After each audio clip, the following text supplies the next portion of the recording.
Oke, ini aku record dulu. Nah, jadi ini aku juga mau terangin ya guys terkait dengan mekanisme Zoom ini. Jadi karena Zoomku ini nggak premium ya. Nah, jadi di sini itu mungkin sifatnya sistemnya agak beda ya dengan Zoom bareng Mas Amin.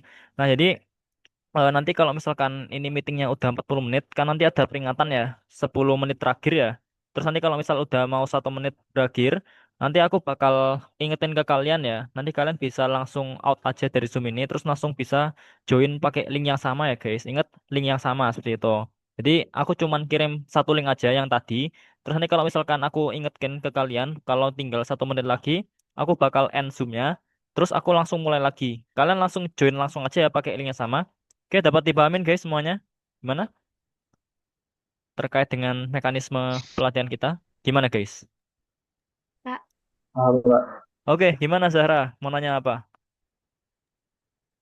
tidak Kak, aman Kak Oh, kata tadi. oke oke. Aku kira mau nanya. Oke, mantap.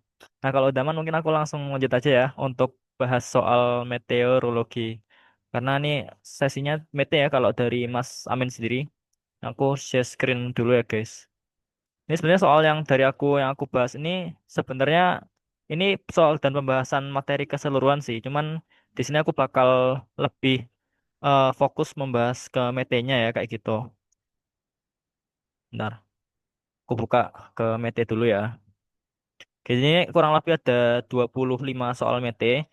Jadi sebenarnya oke, aku share screen dulu ya.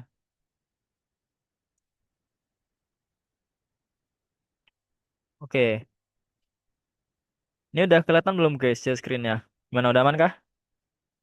Aman Kak. Oke, aman ya. Oke, sip.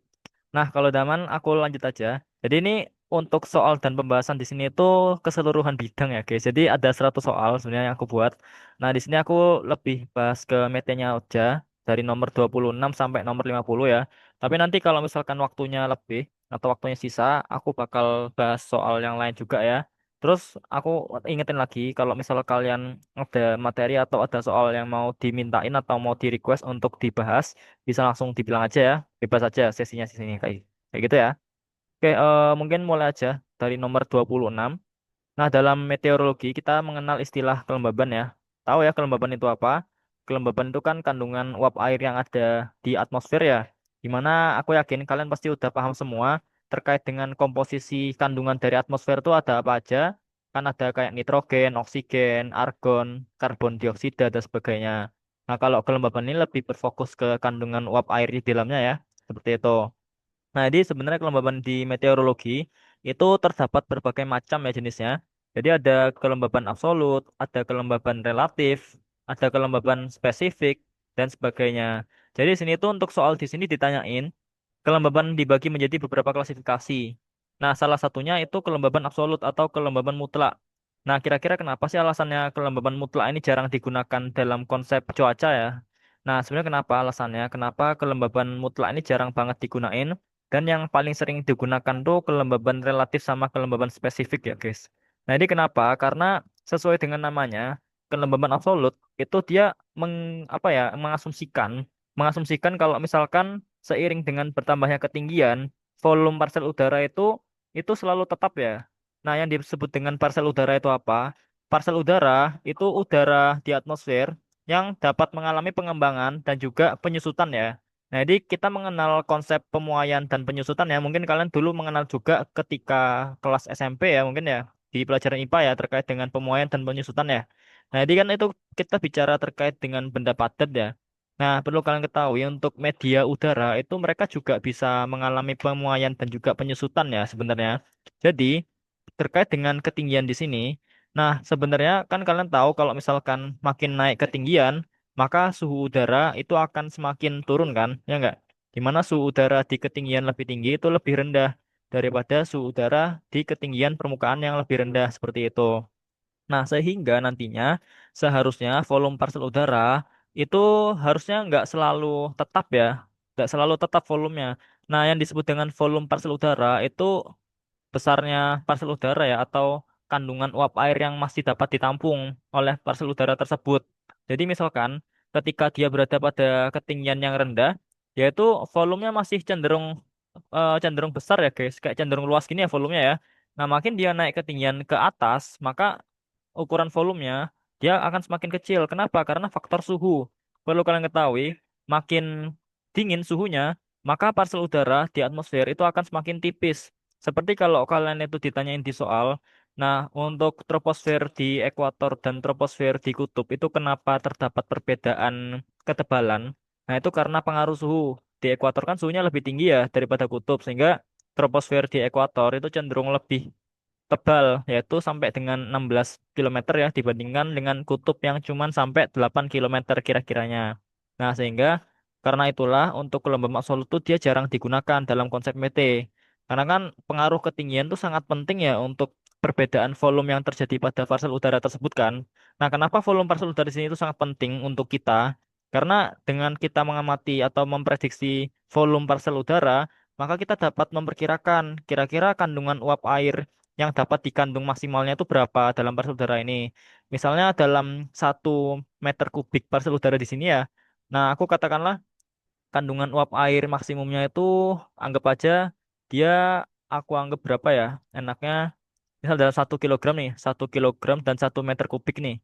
Nah, jadi misalnya kandungan uap air yang dapat dikandung maksimalnya itu katakanlah 30 gram lah, katakanlah gitu ya, 30 gram. Nah, terus ternyata parcel udara pada kondisi tertentu itu dia cuma mengandung sekitar berapa nih? Kira-kira 10 gram ya. Nah, katakanlah gitu. Nah, jadi inilah yang kita sebut dengan konsep kelembaban relatif ya. Jadi kelembaban relatif itu apa? Sekalian aja aku bahas di sini ya. Jadi biasanya simbolnya itu RH atau relative humidity.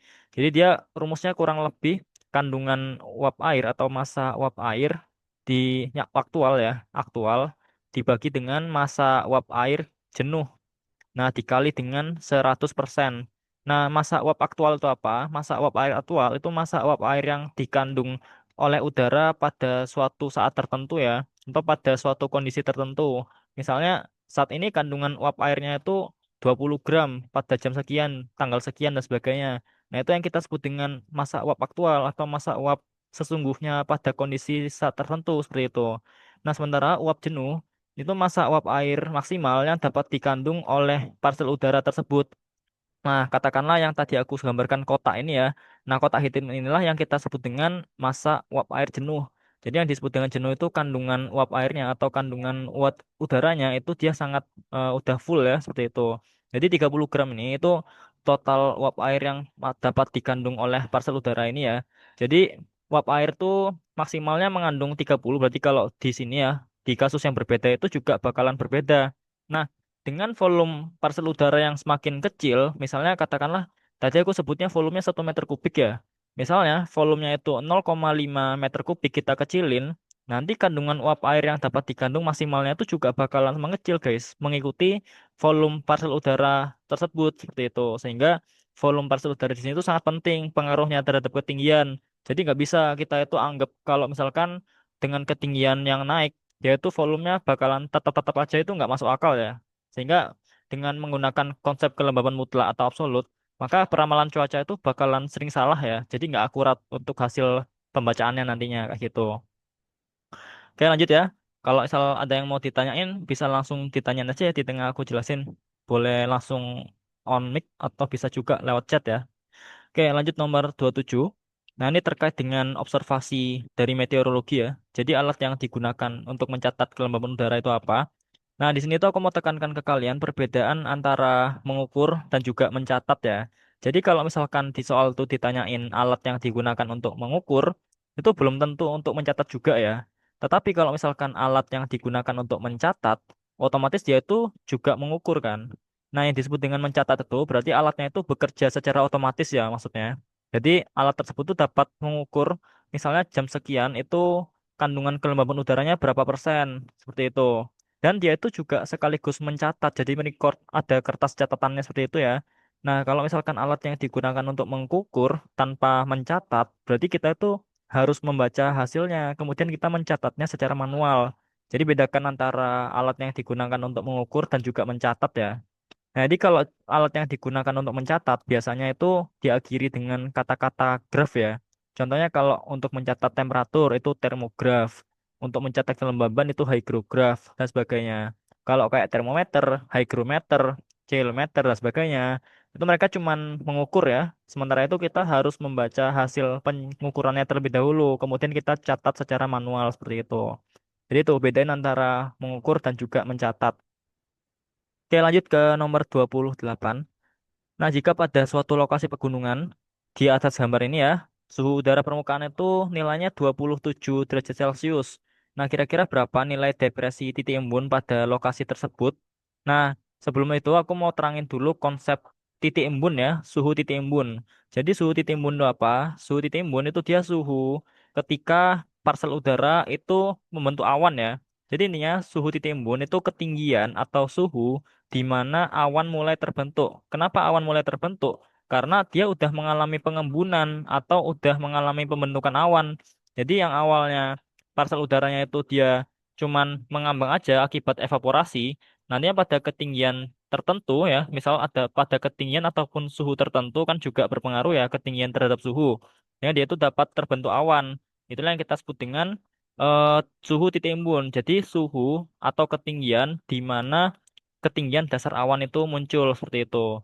Jadi kalau misalkan nanti di soal kalian ditanyain berapa ketinggian dasar awan tersebut, jadi otomatis pada ketinggian tersebut dia itu mencapai suhu titik embunnya seperti itu. Jadi itu yang kita sebut dengan suhu titik embun. Nah, bedakan ya antara suhu titik embun dan juga depresi titik embun. Kalau suhu titik embun itu suhunya aja, suhu ketika partikel udara ini dia membentuk awan. Nah, kalau misalkan depresi titik embun, itu pengurangan atau rasio antara suhu permukaan atau suhu pada keadaan sebenarnya dengan suhu titik embunnya seperti itu. Jadi, itu depresi titik embun. Jadi, ini cuma pengurangan suhu permukaan dan pengurang terhadap suhu titik embunnya ya, seperti itu. Nah, kemudian aku mau terangin terkait dengan konsep adiabatik di sini. Jadi, kalau misalkan kalian mengenal istilah adiabatik itu apa? Adiabatik itu kayak kondisi di mana nggak ada energi yang masuk dan juga keluar dari sistem ya. Jadi biasanya kita itu soal yang muncul tuh ya kurang lebih kayak gini-gini ya, terkait dengan pembentukan hujan dan pengaruhnya terhadap angin fon yang terbentuk nantinya. Nah, jadi gimana konsep dari adiabatik itu bekerja? Jadi di sini tuh kita mengenal ada dua macam istilah adiabatik. Jadi ada adiabatik kering dan juga adiabatik jenuh atau adiabatik basah. Nah, di adiabatik kering itu kita simbolkan dengan dry adiabats. Kalau saturated itu saturated adiabats ya. Nah, jadi LR ini apa? LR ini dia yang kita sebut dengan istilah lapse rate. Nah, jadi lapse rate itu apa? Lapse rate itu kayak besarnya pengurangan suhu terhadap ketinggian ya. Makanya dia itu satuannya derajat Celcius per kilometer. Jadi maksudnya kayak gimana? Misalnya kita punya permukaan ya, ketinggiannya itu aku anggap 0 meter. Terus misalnya di sini aku anggap pada ketinggian 100 meter. Nah, terus misalnya pada permukaan suhu udaranya itu 37 derajat Celcius. Nah, kemudian pada ketinggian 100 meter suhu udaranya itu menjadi 30 derajat Celcius. Nah, artinya apa? Artinya pada ketinggian 100 meter itu terjadi pengurangan suhu udara sebesar 7 derajat Celcius. Itulah yang kita sebut dengan lapse rate atau pengurangan suhu terhadap ketinggian. Jadi, dapat kita simpulkan bahwa nilai lapse rate dari parsel udara tersebut itu 7 derajat Celcius per 100 meter. Artinya apa? Artinya setiap naik ketinggian 100 meter, suhu udara tersebut akan turun sebesar 7 derajat Celcius. Atau kebalikannya, kalau misalkan dia turun 100 meter ke bawah, maka akan terjadi penjumlahan atau penambahan suhu parsel udara. Seperti itu ya konsep dari lapse rate. Jadi intinya pengurangan suhu terhadap ketinggian atau penambahan suhu terhadap penurunan ketinggian. Seperti itu konsep dasar dari lapse rate. Jadi di sini kita mengenal istilah DALR dan juga SALR.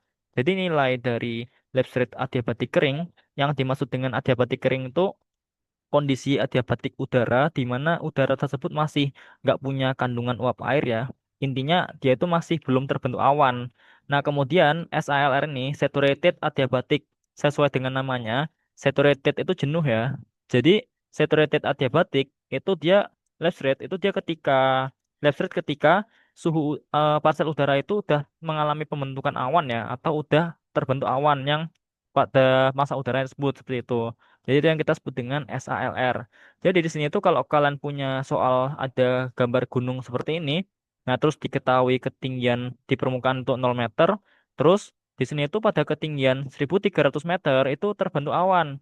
Nah, Sehingga dapat kita simpulkan bahwa yaitu pada ketinggian 1.300 meter, parsel udara ini sudah mencapai nilai dew point-nya atau aku simbolkan dengan TD ya, artinya temperatur dew point atau temperatur titik embun.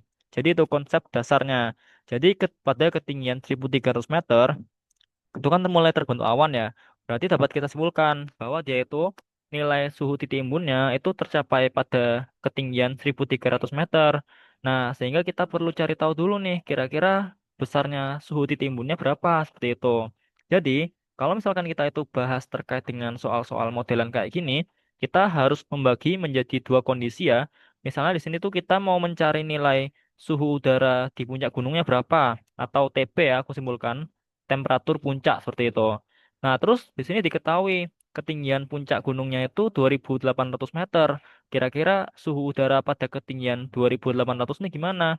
Nah, perlu kalian ketahui, untuk mencari suhu udara pada ketinggian puncak gunung ini, itu kalian nggak bisa langsung seperti ini. Nggak bisa langsung pakai perbandingan ketinggian seperti ini. Karena apa? Karena nilai dari DALR dan juga SALR itu dia nilai beda. Di mana DALR ini itu lebih besar daripada SALR.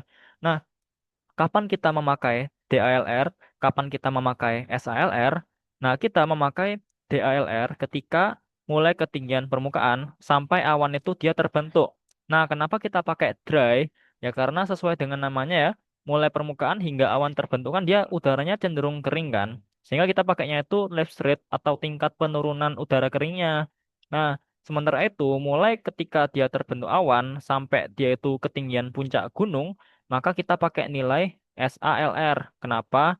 Karena suhu udaranya itu dia udah jenuh atau kandungan uap airnya udah jenuh. Beda dengan yang DALR di sini.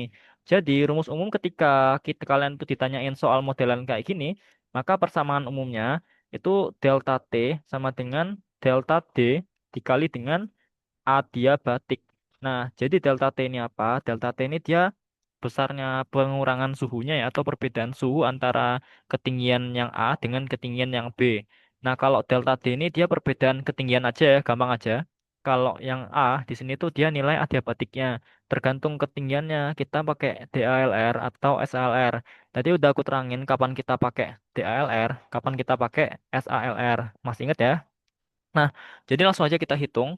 Di sini kan dia diketahui ya untuk ketinggian permukaannya 0 meter, kemudian ketinggian dasar awannya 1.300 meter.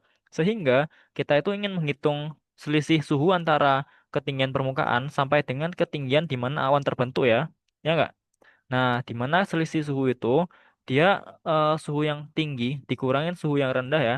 Maksudnya bukan ketinggian tempatnya ya, tapi lebih ke ketinggian angka suhunya seperti itu. Jadi di sini tuh suhu yang lebih tinggi kan pasti suhu yang relatif berada di bawah kan. Nah, jadi dia itu rumusnya 27 derajat Celcius dikurangin dengan TD-nya, langsung aja kita ke TD ya. Karena kan TD itu temperatur titik embun ketika awan itu dia mulai terbentuk kan. Nah, sama dengan delta D. Delta D itu berapa? Nah, ini sesuai dengan gambar di sini, awan dia terbentuk pada ketinggian 1.300 meter.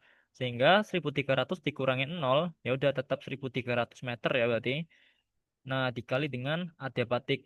Nah, seperti yang aku bilang tadi, maka kita pakai nilai DALR karena ketinggian mulai permukaan sampai awan itu mulai terbentuk seperti itu.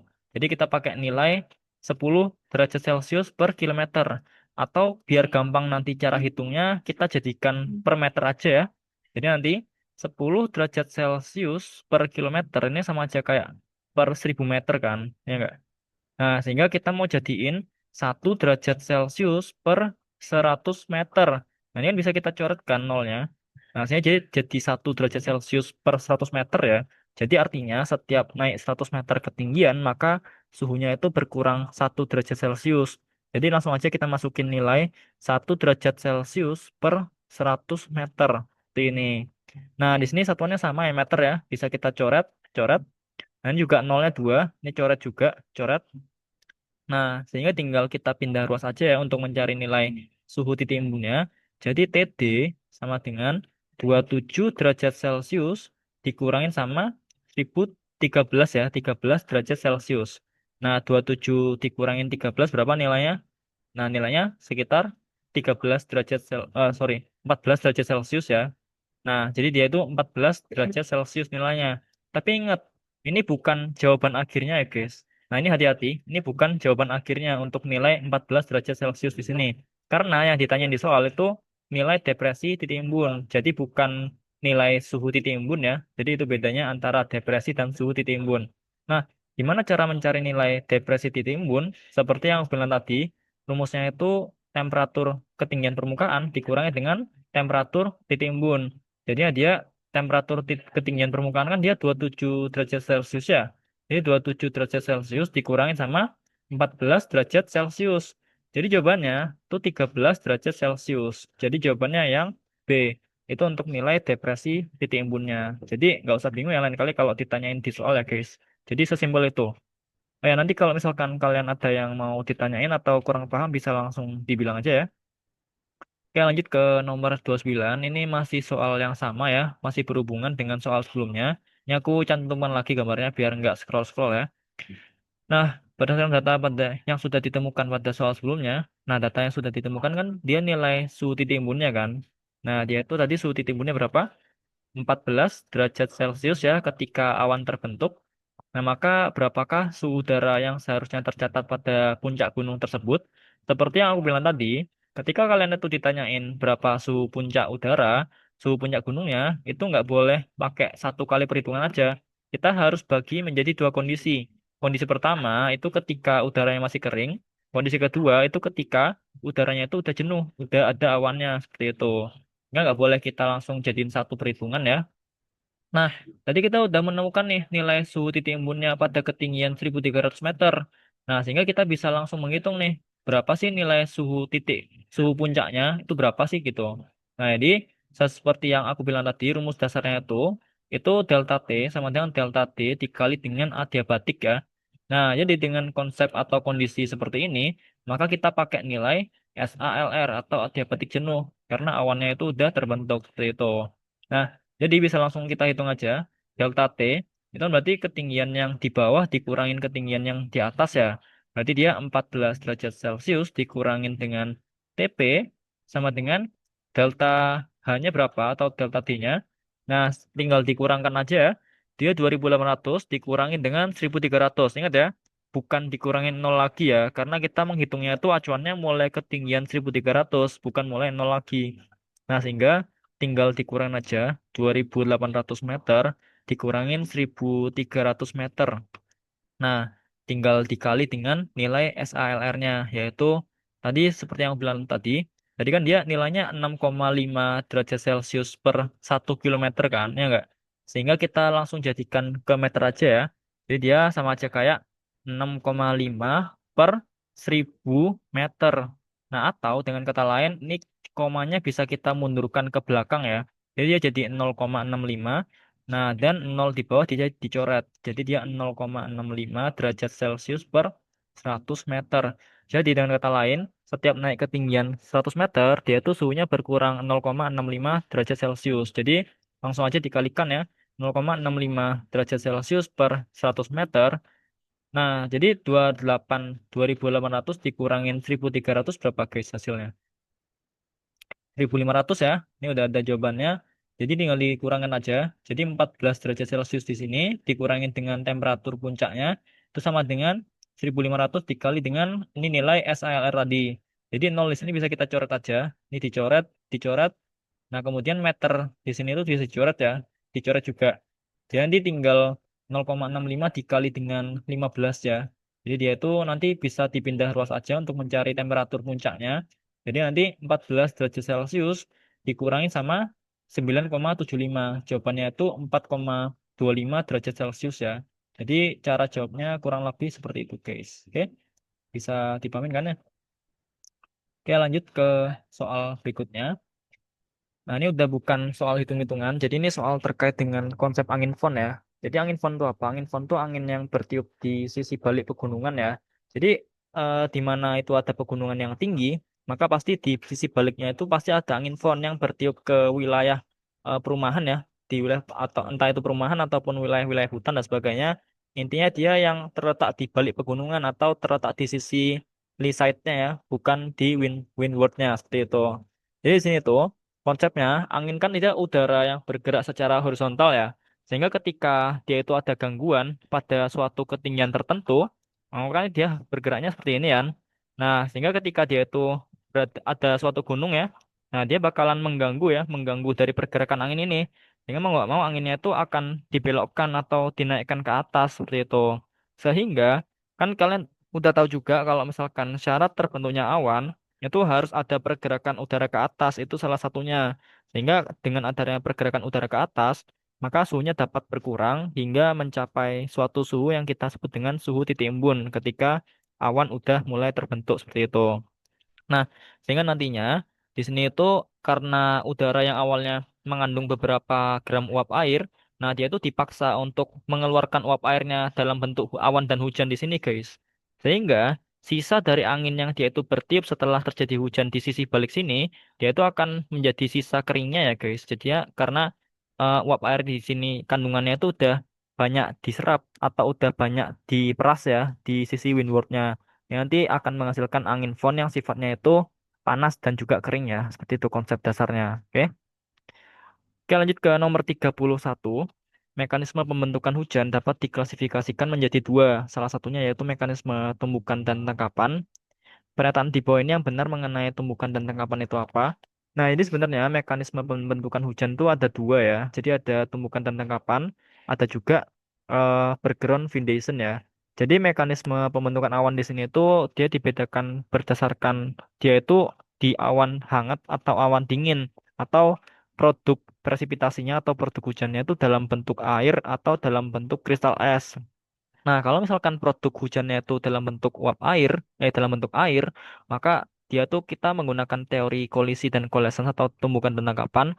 Tapi kalau misalkan produk hujannya itu dalam bentuk kristal es, maka kita pakai teori background foundation seperti itu.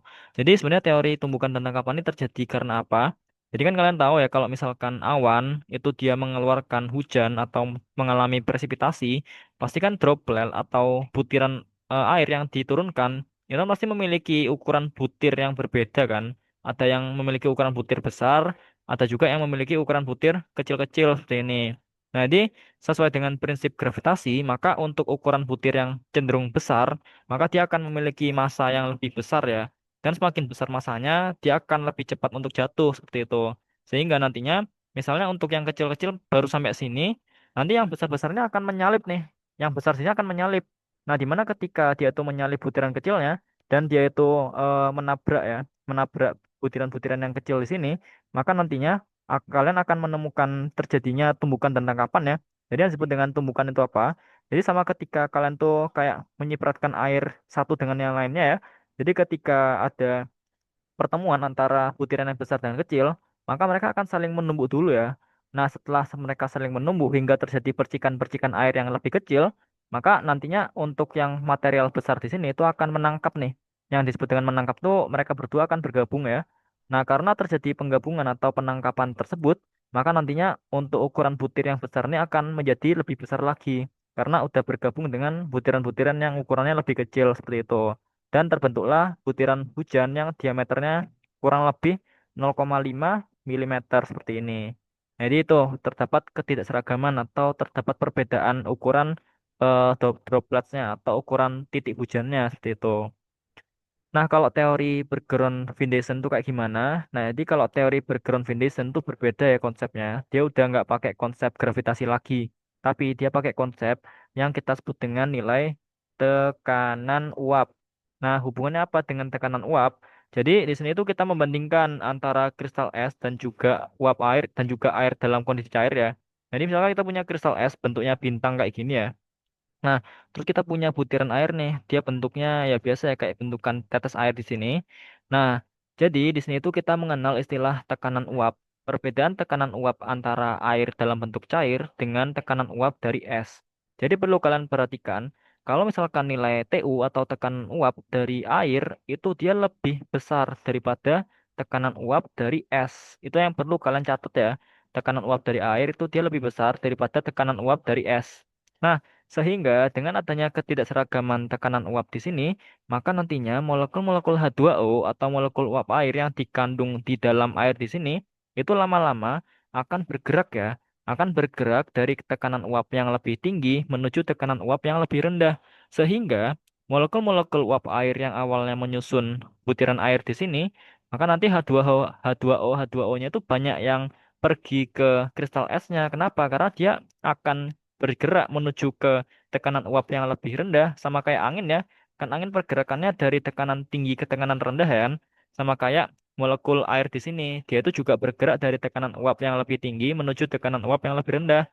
Sehingga lama-lama untuk butiran airnya itu akan mengalami pengurangan molekul air di dalamnya. Sehingga dia ukurannya akan makin kecil ya. Nah, dan sebaliknya, karena di sini tuh kristal esnya menerima banyak dari molekul uap airnya atau H2O-nya, maka lama-lama dia malah berkembang menjadi lebih besar. Jadi ya dia itu mencuri molekul air yang terkandung dalam butiran air di sini ya. Sehingga lama-lama akan terbentuk butiran es yang dapat jadinya hujan es ya seperti itu. Jadi itu proses dari pembentukan eh, hujan es berdasarkan teori background foundation ya. Jadi bedakan dengan konsep dari tumbukan dan tangkapan seperti itu. Oke, kemudian kita lanjut ke nomor 32. Waktu tinggal gas metana di atmosfer kurang lebih.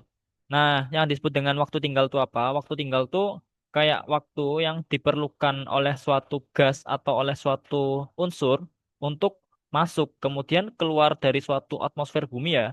Jadi misalnya, hari ini gas A itu dia masuk nih. Kemudian 5 hari lagi dia itu dikeluarkan lagi ke luar angkasa. Nah, jadi gas A ini dia memiliki waktu tinggal 5 hari seperti itu. Jadi yang disebut dengan waktu tinggal kurang lebih kayak gitu ya guys. Jadi di sini itu jawaban yang benar itu 10 tahun ya.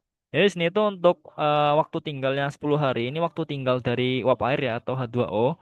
Kemudian waktu tinggal dari CO2 itu 150 tahun ya. Beda banget untuk nilai kelamaannya gitu.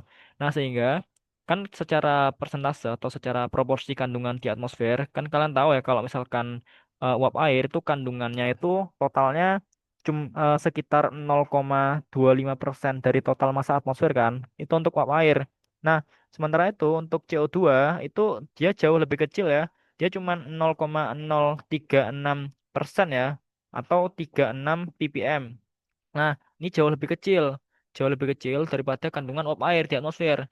Tapi kenapa terkait dengan efek rumah kaca ataupun kayak misalkan ada konsep-konsep atau isu-isu apa namanya perubahan iklim ya atau climate change. Nah, jadi istilah perubahan iklim itu dia terjadi atau mengalami perubahan iklim itu karena adanya peningkatan atau penjumlahan dari kandungan karbon dioksidanya. Nah, karena kan secara umumnya kalian kan tahu ya, untuk uap air itu kan dia merupakan gas rumah kaca juga. Perlu kalian ketahui, GRA atau gas rumah kaca itu nggak cuma CO2, dia ada macam-macam, ada CO2, ada metana, ada CFC, ada uap air dan sebagainya. Nah, tapi kenapa uap air di sini itu yang persentasenya lebih banyak, tapi dia itu nggak concern ya. Intinya nggak lebih mengancam bumi ya mengalami perubahan iklim. Kenapa? Karena dia itu waktu tinggalnya cuma 10 hari ya.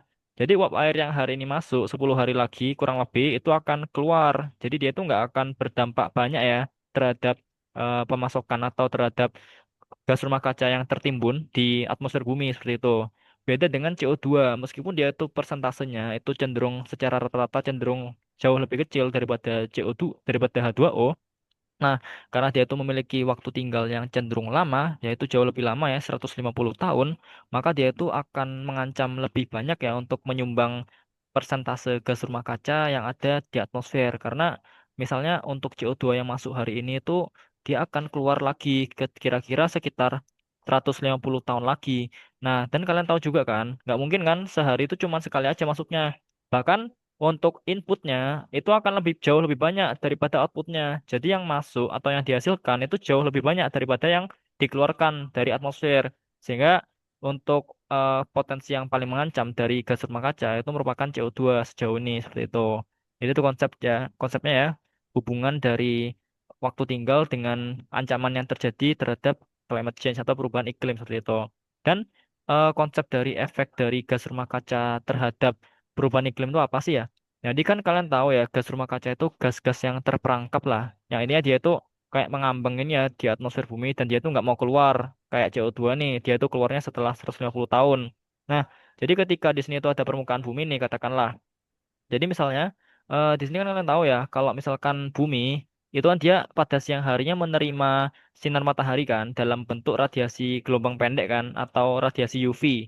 Nah, ketika malam harinya atau mungkin sore hari sampai malam hari, dia itu akan mengeluarkan radiasi matahari yang siangnya itu diserap ya di permukaannya entah itu oleh perairan ataupun oleh daratan. Nah, dalam bentuk radiasi gelombang panjang atau inframerah. Nah, ketika terdapat banyak penumpukan gas rumah kaca di atmosfer bumi di sini, maka nantinya dia akan dipantulkan lagi panasnya, dipantulkan lagi sehingga dia itu akan diperangkap. Itulah yang menyebabkan dengan adanya gas rumah kaca yang berlebihan, maka bumi ini akan menjadi makin hangat atau makin panas ya berlebihan seperti itu. Oke, seperti yang aku bilang tadi ya guys, ini waktunya udah kurang dari 1 menit lagi. Mungkin aku langsung end meeting aja ya. Nanti kalian bisa langsung join lagi ya pakai link yang sama ya. Langsung join aja ya guys pakai link yang sama aku. Linknya masih sama ya, nggak baru lagi kayak yang tadi aku kirim pertama kali. Oke, ini aku end dulu ya. Nah, aku record dulu ya. Oke, ini aku share screen lagi ya. Nah, ini udah kelihatan belum guys share screen-nya? Gimana?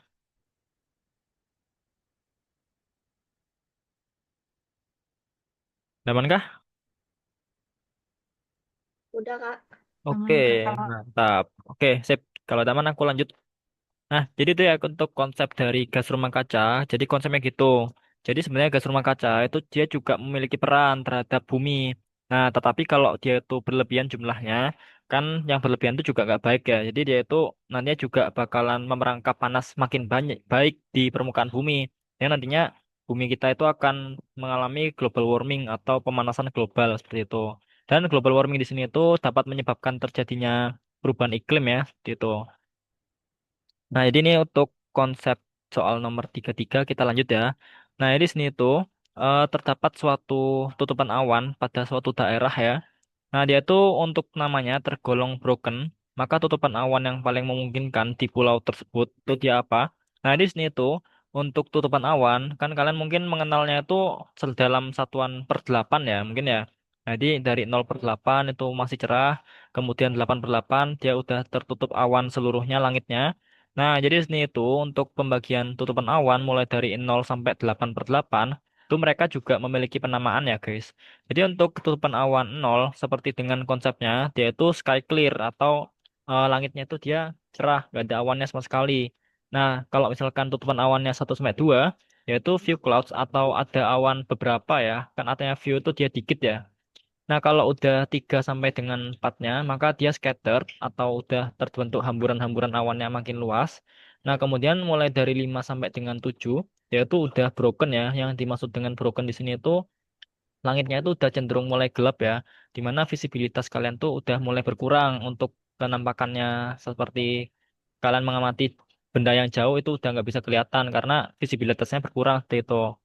Nah kalau overcast ini udah nggak bisa dilihat langitnya sama sekali ya, itu udah 8/8. Oke lanjut ke nomor 34. Berdasarkan homogenitas kimiawi, lapisan atmosfer dibagi menjadi dua, yaitu homosfer dan heterosfer. Nah, di sini itu untuk pembagian lapisan atmosfer, kan mungkin kalian juga udah pernah belajar ya, guys. Jadi dia itu dibagi menjadi 3 kelompok utama. Yang pertama itu berdasarkan profil temperaturnya. Nah, ini aku yakin pasti kalian udah tahu semua, mulai dari troposfer sampai dengan eksosfer. Itu berdasarkan profil temperaturnya. Nah, kalau misalkan berdasarkan homogenitas kimiawi itu dibagi menjadi homosfer dan heterosfer. Homogenitas kimiawi ini apa? Homogenitas kimiawi itu dia kesamaan atau kemiripan unsur yang dikandung ya dalam suatu saat tertentu pada atmosfer bumi seperti itu. Jadi, dengan ketinggian yang berbeda, maka homogenitas kimiawinya itu juga bakalan berbeda. Di mana untuk ketinggian yang lebih rendah atau ketinggian dasar itu bakalan memiliki homogenitas kimiawi yang jauh lebih apa ya, lebih homo ya. Intinya dia itu lebih ini apa namanya lebih apa namanya lebih mirip ya apa untuk unsur-unsur yang terkandung di dalamnya. Kenapa? Karena untuk homogenitas kimiawi untuk homosfer di sini dia itu disebut dengan homosfer karena kurang lebih kandungan unsurnya itu relatif sama ya dalam setiap waktunya karena kan unsur-unsur yang terkandung dalam atmosfer di sini itu kayak gas-gas berat ya kayak nitrogen, oksigen, argon dan sebagainya. Beda dengan heterosfer. Di heterosfer dia memiliki waktu tinggal yang cenderung singkat ya kayak hidrogen, helium dan sebagainya. Nah, sehingga di sini tuh kalian bisa tahu sendiri untuk hidrogen dan helium itu kan gas-gas yang sifatnya ringan sehingga mereka itu akan dengan mudah untuk keluar dan masuk ke atmosfer bumi seperti itu.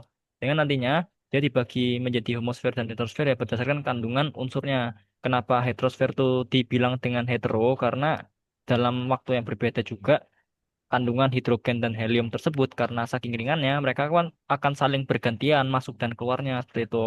Nah, beda dengan hemisfer yang cenderung untuk menetap gas-gasnya di dalamnya seperti itu guys konsep dasarnya. Oke, kemudian untuk yang terakhir itu berdasarkan sifat ionisasinya ya. Yang disebut dengan ionisasi itu sesuai dengan namanya, itu kayak sifat kelistrikan ya, kelistrikan di dalamnya. Nah, jadi sini itu untuk berdasarkan homogenitas kimiawi itu dapat kita hubung-hubungkan dengan berdasarkan profil temperaturnya ya. Di sini kalau misal kalian lihat dalam diagram di sini, untuk ketinggian lapisan atmosfer itu setara dengan ketinggian puncak dari mesosfer ya. Nah, sehingga nantinya untuk homosfer itu dia mencakup ketinggian troposfer sampai dengan mesosfer ya.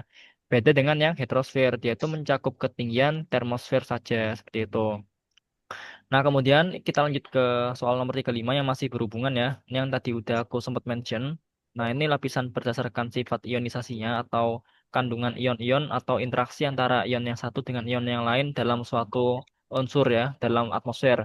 Jadi sini itu yaitu dibagi menjadi tiga lapisan ya. Ada lapisan D, E, dan juga F.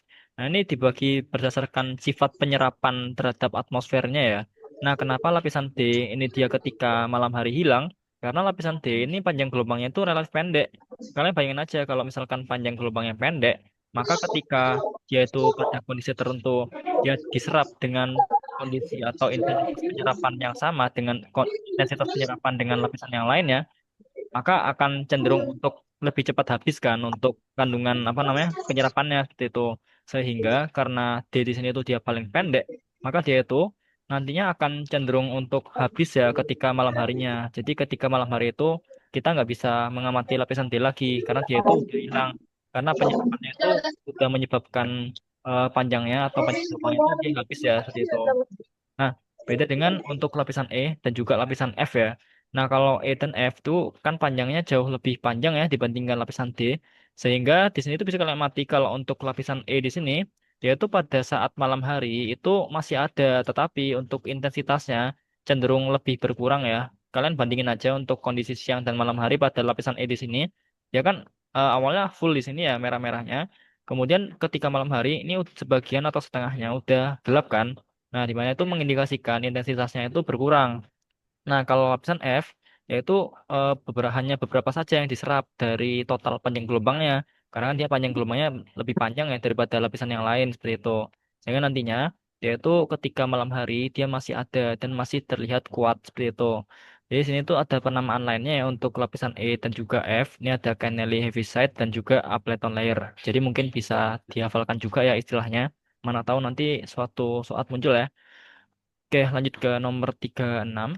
Di daerah Bukit Telapis sini itu dia muncul pusaran angin kencang yang diduga suatu siklon yang berada di tahap perkembangan. Pusaran ini memiliki kecepatan 72 km per jam, maka dapat disimpulkan bahwa pusaran angin ini termasuk ke dalam. Nah, jadi sini tuh kalau kalian pernah belajar tahapan pembentukan siklon tropis itu ada empat ya.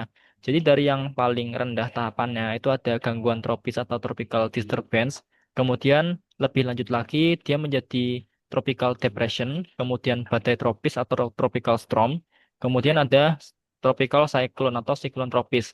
Jadi makin ke siklon tropis, yaitu tahapan pembentukannya semakin matang ya, atau semakin menuju ke tahapan yang paling besar pengaruhnya. Nah, jadi di sini kalau misalkan kalian lihat terkait dengan tahapan yang mulai dari gangguan sampai dengan siklon tropis, di sini itu mereka dibedakan berdasarkan kecepatan angin dan juga kekuatannya ya. Nah, dan juga kalau misalkan kalian pernah lihat di peta sinoptik ya, peta sinoptik itu kayak peta meteorologi ya, kayak peta yang menggambarkan keadaan cuaca pada saat tertentu seperti itu. Jadi di dalam peta sinoptik atau peta meteorologi, mungkin kalian pernah dengar istilah kayak isobar, kemudian isotherm, isohyet, kemudian isokron dan sebagainya. Nah, jadi di sana tuh ada istilah isobar ya salah satunya. Jadi isobar di sini itu dia garis-garis yang menggambarkan atau yang menghubungkan daerah-daerah yang memiliki tekanan udara yang cenderung sama. Misalkan di sini kita punya suatu peta ya. Nah, sini aku gambarkan untuk isobarnya itu kurang lebih seperti ini. Nah, sehingga dapat kita simpulkan bahwa dalam satu garis yang sama, misalnya titik di sini nih dengan titik di sini. Nah, dia itu dihubungkan karena apa? Dihubungkan karena memiliki tekanan udara yang sama. Jadi intinya isobar ini garis yang menghubungkan tekanan udara yang sama. Katakanlah tekanan udara di sini tuh dia 1002 MB. Nah, tekanan udara di sini tuh dia 1004 MB. Jadi dapat disimpulkan bahwa di sini itu daerah-daerah dengan garis yang di sini itu dia semuanya memiliki tekanan 1004 dan semua daerah di garis di sini itu tekanan udaranya 1002 MB seperti itu konsepnya. Nah, di sini itu untuk tahapan-tahapan dari pembentukan siklon tropis kan kalian tahu ya untuk gambaran dari siklon tuh ya mungkin pusaran angin kencang yang bagian tengahnya itu berlubang ya. Namun itu gambaran bagi kalian untuk siklon tropis dan itu benar ya gambarannya. Jadi di sini mereka punya beberapa tahapan ya. Jadi mulai dari tropical disturbance itu mulai terdapat turbulensi ya terhadap udaranya. Karena kan kita tahu ya, harusnya udara itu pergerakannya horizontal atau linear seperti ini. Dan karena adanya berbagai macam anomali, mungkin karena adanya banyak energi yang diserap atmosfer, kemudian makin kencangnya angin, atau mungkin terdapat perbedaan tekanan yang signifikan antara ketinggian yang rendah dan tinggi dan sebagainya, maka akan terdapat anomali dari suatu pergerakan udara di sini. Sehingga udaranya lama-lama akan mengalami perputaran. Awalnya ketika belum memiliki isobar tertutup, maka dapat kita sebut dengan tahapan tropical disturbance atau gangguan tropis. Tapi kalau misalkan dia itu udah terdapat satu isobar tertutup seperti ini, nah ini yang kita sebut dengan isobar tertutup tuh, dia garis isobarnya itu kayak tertutup seperti ini ya. Jadi di sini itu dia udah masuk tahapan depresi tropis. Jadi misalkan bentukannya kayak gini. Nah kalau misalkan dia itu udah memiliki dua isobar tertutup kayak gini, maka dapat kita namakan dengan tahapan badai tropis. Nah kalau misalkan udah punya tiga isobar tertutup atau lebih, mungkin ada empat, lima, dan sebagainya, maka dapat kita simpulkan dengan siklon tropis tahapannya. Nah, kemudian untuk yang badai tropis dan siklon tropis itu juga terdapat perbedaan ya. Nah, kalau misalkan kita itu belajar terkait dengan siklon tropis, kita tuh mengenal istilah yang kita sebut dengan mata siklon ya, mata siklon. Jadi kalau misalkan kita punya suatu pusaran angin nih, nah, jadi kita itu memiliki suatu pusat di sini ya guys. Kalau kita tarik di sini, nah ini pusaran di sini itu kita sebut dengan mata siklon ya. Jadi, di dalam mata siklon itu kecepatan anginnya minimum ya. Jadi tepat di tengah-tengah dari siklon di sini itu nggak ada pergerakan angin ya, guys, sama sekali. Jadi udaranya tenang sama sekali. Beda dengan udara yang terletak di siklonnya. Ini kecepatan anginnya 0 meter per second. Nah, beda halnya dengan kecepatan yang paling cepat di daerah siklon tropis itu kecepatan di daerah dinding matanya ya. Ingat ya, di daerah dindingnya. Misalnya aku gambarkan dari skala atas ya, dari sudut pandang atas nih. Nah, aku punya mata nih. Dilihat dari ini siklon tropis dilihat dari kenampakan atas ya, guys. Jadi sini tuh yang kita sebut dengan kecepatan anginnya nol. Nah, kemudian yang di daerah dindingnya atau tepat di sebelah matanya itu yang kita sebut dengan kecepatan angin yang paling maksimum atau di daerah dinding di sini tuh kecepatan anginnya paling kencang ya. Nah, gambarannya gini. Kalau misalkan kalian punya suatu ini ya, kalian punya suatu pusaran nih. Nah, terus kalian tuh mungkin pengen pengen nih pengen megang bagian pinggir dari daerah yang kecepatan anginnya nol. Nah, mungkin ini yang akan menyebabkan terjadinya gesekan yang paling kencang ya. Seperti itu, yang menyebabkan kecepatan anginnya itu maksimal di daerah dindingnya dibandingkan daerah ya yang sami-saminya yang lebih jauh dari daerah pusat ya, seperti itu guys konsepnya. Oke, jadi sini itu untuk tahapan pembentukan siklon dengan kecepatan 72 km per jam itu merupakan badai tropis ya. Jadi di sini tuh kalian bisa hafalkan aja dalam satuan knot ya, lebih gampang hafalinnya daripada dalam satuan kilometer per jam. Jadi untuk gangguan tropis kecepatannya itu kurang dari 20 knot, kemudian 20 sampai 34 dan seterusnya. Jadi nanti bisa kalian konversi aja ya kalau misal kalian nggak hafal dalam satuan km per jamnya, yaitu langsung dikalikan aja dengan 1,852 km per jam. Dan di sini sekalian aja aku mau kasih konversi ke meter per secondnya ya. Jadi satu knot itu setara dengan 1,852 km per jam atau kalau mau kita ubah ke dalam meter per second itu setara dengan 0,5 ya atau setengahnya. Jadi bisa dicatat aja, bisa dihafalkan. Mana tahu nanti muncul di soal ya, mungkin di skala Biford atau mungkin soal-soal yang lain seperti itu. Oke, lanjut ke nomor 37. Pernyataan berikut yang salah mengenai laninnya yaitu oke, jadi di sini itu aku mau bakal terangin terkait dengan konsep sirkulasi ya, sirkulasi atmosfer. Jadi mungkin kalau misal kalian tuh pernah baca-baca juga, jadi sirkulasi atmosfer itu berdasarkan kecenderungan pergerakannya itu dapat kita bagi menjadi dua ya secara umumnya, secara global. Jadi ada yang kita sebut dengan sirkulasi meridional, ada juga yang kita sebut dengan sirkulasi zonal. Ya, ada sirkulasi meridional dan juga ada sirkulasi zonal. Nah, bedanya apa? Jadi kalau misalkan kita itu punya bumi ya, ini gambarkan bumi. Nah, misalkan di sini itu ada persebaran lintang bumi nih. Nah, ini aku gambarkan daerah lintang nol nih, katakanlah. Kemudian ini daerah lintang 23,5 derajat lintang utara. Nah, kemudian ini daerah 23,5 lintang selatan nih di sini. 23,5 LS. Kemudian ini ada lintang 60 utara. Terus ini ada lintang 60 selatan. Kemudian ini ada lintang 90. Ini lintang 90 utara juga seperti itu. Nah, jadi kalau misalkan kita bahas terkait dengan sirkulasi meridional, itu sirkulasi atmosfer atau pergerakan atmosfer yang melintang ya. Artinya melintang itu dia dari ekuator atau secara inilah intinya secara atas bawah sini nih. Itu pergerakan anginnya atau pergerakan atmosfernya.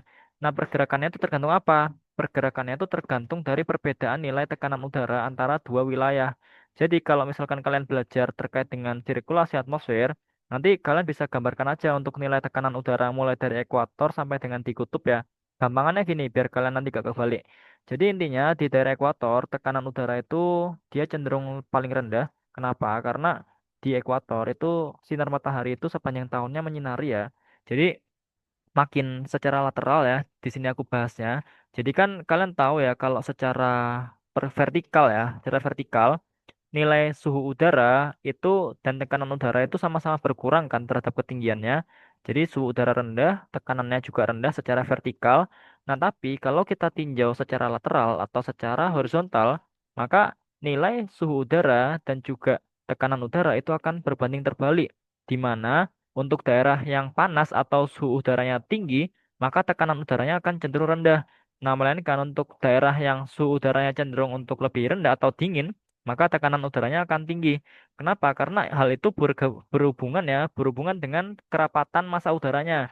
Jadi makin dingin udaranya, maka udaranya itu akan makin untuk dikompres ya guys. Jadi molekul-molekul airnya itu atau molekul uap airnya itu akan makin ditekan loh. Kalau misalkan udaranya dingin, sehingga makin banyak tekanannya, maka nilai tekanan udaranya bakalan makin besar kan logikanya seperti itu.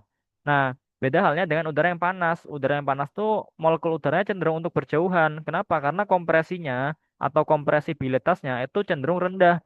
Sehingga nilai tekanan udaranya itu akan cenderung lebih rendah juga seperti itu. Sehingga kalau kita tinjau secara lateral, maka suhu dan tekanan itu akan cenderung berbanding terbalik nilainya. Seperti itu guys konsepnya. Oke, bisa dipahamin ya. Jadi itu. Nah, bedanya dengan daerah lintang 23,5 atau lintang 30 lah kita sebutnya. Jadi pada lintang 30, dia itu kita anggap nilai tekanan udaranya itu high ya. Jadi sini tuh mereka saling berpasangan. Jadi LH, LH juga. Nah, kemudian daerah lintang 60, dia itu low lagi. Kenapa? Karena pada daerah lintang 60, dia itu mengalami konveksi yang cukup signifikan ya, tapi nggak sesignifikan di daerah ekuator. Karena di daerah ekuator itu juga dibantuin dengan pergerakan konvergensi udaranya ya. Nanti aku bakalan terangin lebih lanjut lagi ya terkait dengan macam-macam istilah yang aku tadi sebutin. Nah, ini juga ya berpasangan kalau aku sebutin di sini. Nah, kemudian di daerah kutub dia high lagi. Jadi gampangannya kalau kalian tuh belajar terkait dengan sirkulasi meridional di sini, kalian harus bagi zigzag ya. Jadi dari ekuator makin ke kutub tuh kita bagi menjadi 0, 30, 60, 90. Kemudian LH, LH. Bergantian seperti itu ya. Nah, kemudian kita tahu juga kalau misalkan angin itu pergerakannya horizontal dari tekanan udara yang lebih tinggi menuju tekanan udara yang lebih rendah. Kemudian ada efek Coriolis ya, mungkin kalian juga udah tahu. Jadi efek Coriolis itu dia efek yang membelokkan angin atau membelokkan benda pada BPU itu dibelokkan ke kanan, sementara di BBS dibelokkan ke kiri. Nah, kenapa? Karena pergerakan rotasi bumi kan berlawanan jarum jam ya. Sehingga kalian bayangin aja, untuk daerah di atas bumi atau di daerah lintang utara, dia itu bakalan mengalami pembelokan ke arah kanan kan, ya enggak? Nah, beda dengan di daerah lintang selatan, karena dia itu pergerakan rotasi bumi itu dia berlawanan jarum jam, maka dia cenderung untuk dibelokkan ke kiri kan. Jadi konsepnya seperti itu, guys. Kenapa di BBU itu cenderung dibelokkan ke kanan dan di BBS cenderung dibelokkan ke kiri, seperti itu konsepnya. Nah, sehingga pergerakan angin di sini tuh nggak lurus-lurus gini aja, melainkan dia itu juga mengalami pembelokan. Misalnya dari BPU di sini, itu kan bergerak dari tekanan tinggi kan, dari lintang 30 ke 0 kan. Ya, dia dibelokkan ke kanan. Nah, di sini tuh kelihatannya kan ke kiri ya, tapi itu bukan ke kiri ya guys. Cara lihatnya bukan kayak gitu. cara lihatnya itu kalian dari ekor anginnya ini, dari mana arah datangnya angin. Coba device kalian balik ya. Misal kalian pakai HP, kalian coba balik HP kalian. Nah, itu beloknya ke kanan kan kalau kalian acuan pandangnya dari ekor anginnya kan. Atau kalau kalian pakai laptop bisa dibalik aja ya, bebas boleh dibalik kepalanya atau dibalik laptopnya ya. Jadi itu untuk konsep melihat dari mana arah datangnya angin. Nah, kemudian kalau di BPS dia itu kalian kan udah arah pandangnya searah kan dengan ekor matanya. Ya, dia itu dibelokkan ke kiri memang kelihatannya. Nah, kemudian dari lintang 30 dia juga bergerak menjauh. Nah, dia dibelokkan ke kanan. Kemudian dari lintang 90 dia menuju ke lintang 60 juga. Sehingga pergerakan udaranya itu cenderung untuk kayak gini ya, kurang lebihnya. Jadi bisa dipahamin ya guys untuk konsep di sini. Jadi di sini itu kita mengenal istilah sirkulasi zonal juga ya selain sirkulasi meridional. Jadi di sini tuh aku mau terangin juga terkait dengan konsekuensi dari ketika udara itu dia didatangi angin atau ketika udara itu dijauhi oleh angin. Jadi konsekuensinya apa? Kalau misalkan di sini itu kita punya tekanan udara yang lebih tinggi daripada tekanan udara di sekitarnya, maka angin permukaan itu akan bergerak menjauh ya, atau dari daerah tekanan tinggi menuju daerah tekanan rendah. Nah, konsekuensinya apa? Konsekuensinya dia itu nggak bakal ada pergerakan udara ke atas ya. Sehingga nantinya ini mungkin akan bergerak ke atas, kemudian dia itu malah turun udaranya. Jadi karena dia itu nggak ada pergerakan udara ke atas, maka nantinya nggak bakal terbentuk awan ya di bagian atas ini, sehingga daerah sini itu akan cenderung mengalami kekeringan. Nah, bedanya dengan udara atau daerah yang tekanan udaranya cenderung lebih rendah daripada tekanan udara di sekitarnya, ya dia itu akan cenderung untuk menuju ke dia sendiri untuk angin-angin di sekelilingnya. Sehingga karena adanya pergerakan udara yang menuju ke arahnya, maka udara-udara yang bertemu tersebut itu akan mengalami suatu konsep yang kita sebut dengan konsep konvergensi. Sehingga terdapat pergerakan udara ke atas. Jadi, di sini tuh mungkin kalian juga udah pernah dengar. Jadi, istilahnya pembentukan awan itu dapat terjadi melalui 4 proses ya. Ada konveksi, terus konvergensi, topografi, dan juga front. Jadi, konveksi itu terjadi ketika di sini tuh ada penyinaran matahari ke permukaan ya. Nah, karena permukaan itu dia akan menyerap sinar matahari pertama kali dibandingkan udara atas lainnya, maka nantinya permukaan ini akan cenderung untuk dipanaskan terlebih dahulu. Nah, kemudian di sini aku mau terangin juga hubungan antara suhu dan juga nilai densitas atau nilai massa massa ini ya, massa jenisnya seperti itu. Jadi makin panas suhu udara tersebut, maka densitasnya itu akan semakin rendah. Nah, makin rendah densitas, maka udara tersebut itu akan semakin ringan. Kalau udara tersebut ringan, maka akan cenderung untuk mengalami pergerakan ke atas. Jadi itu peristiwa konveksi.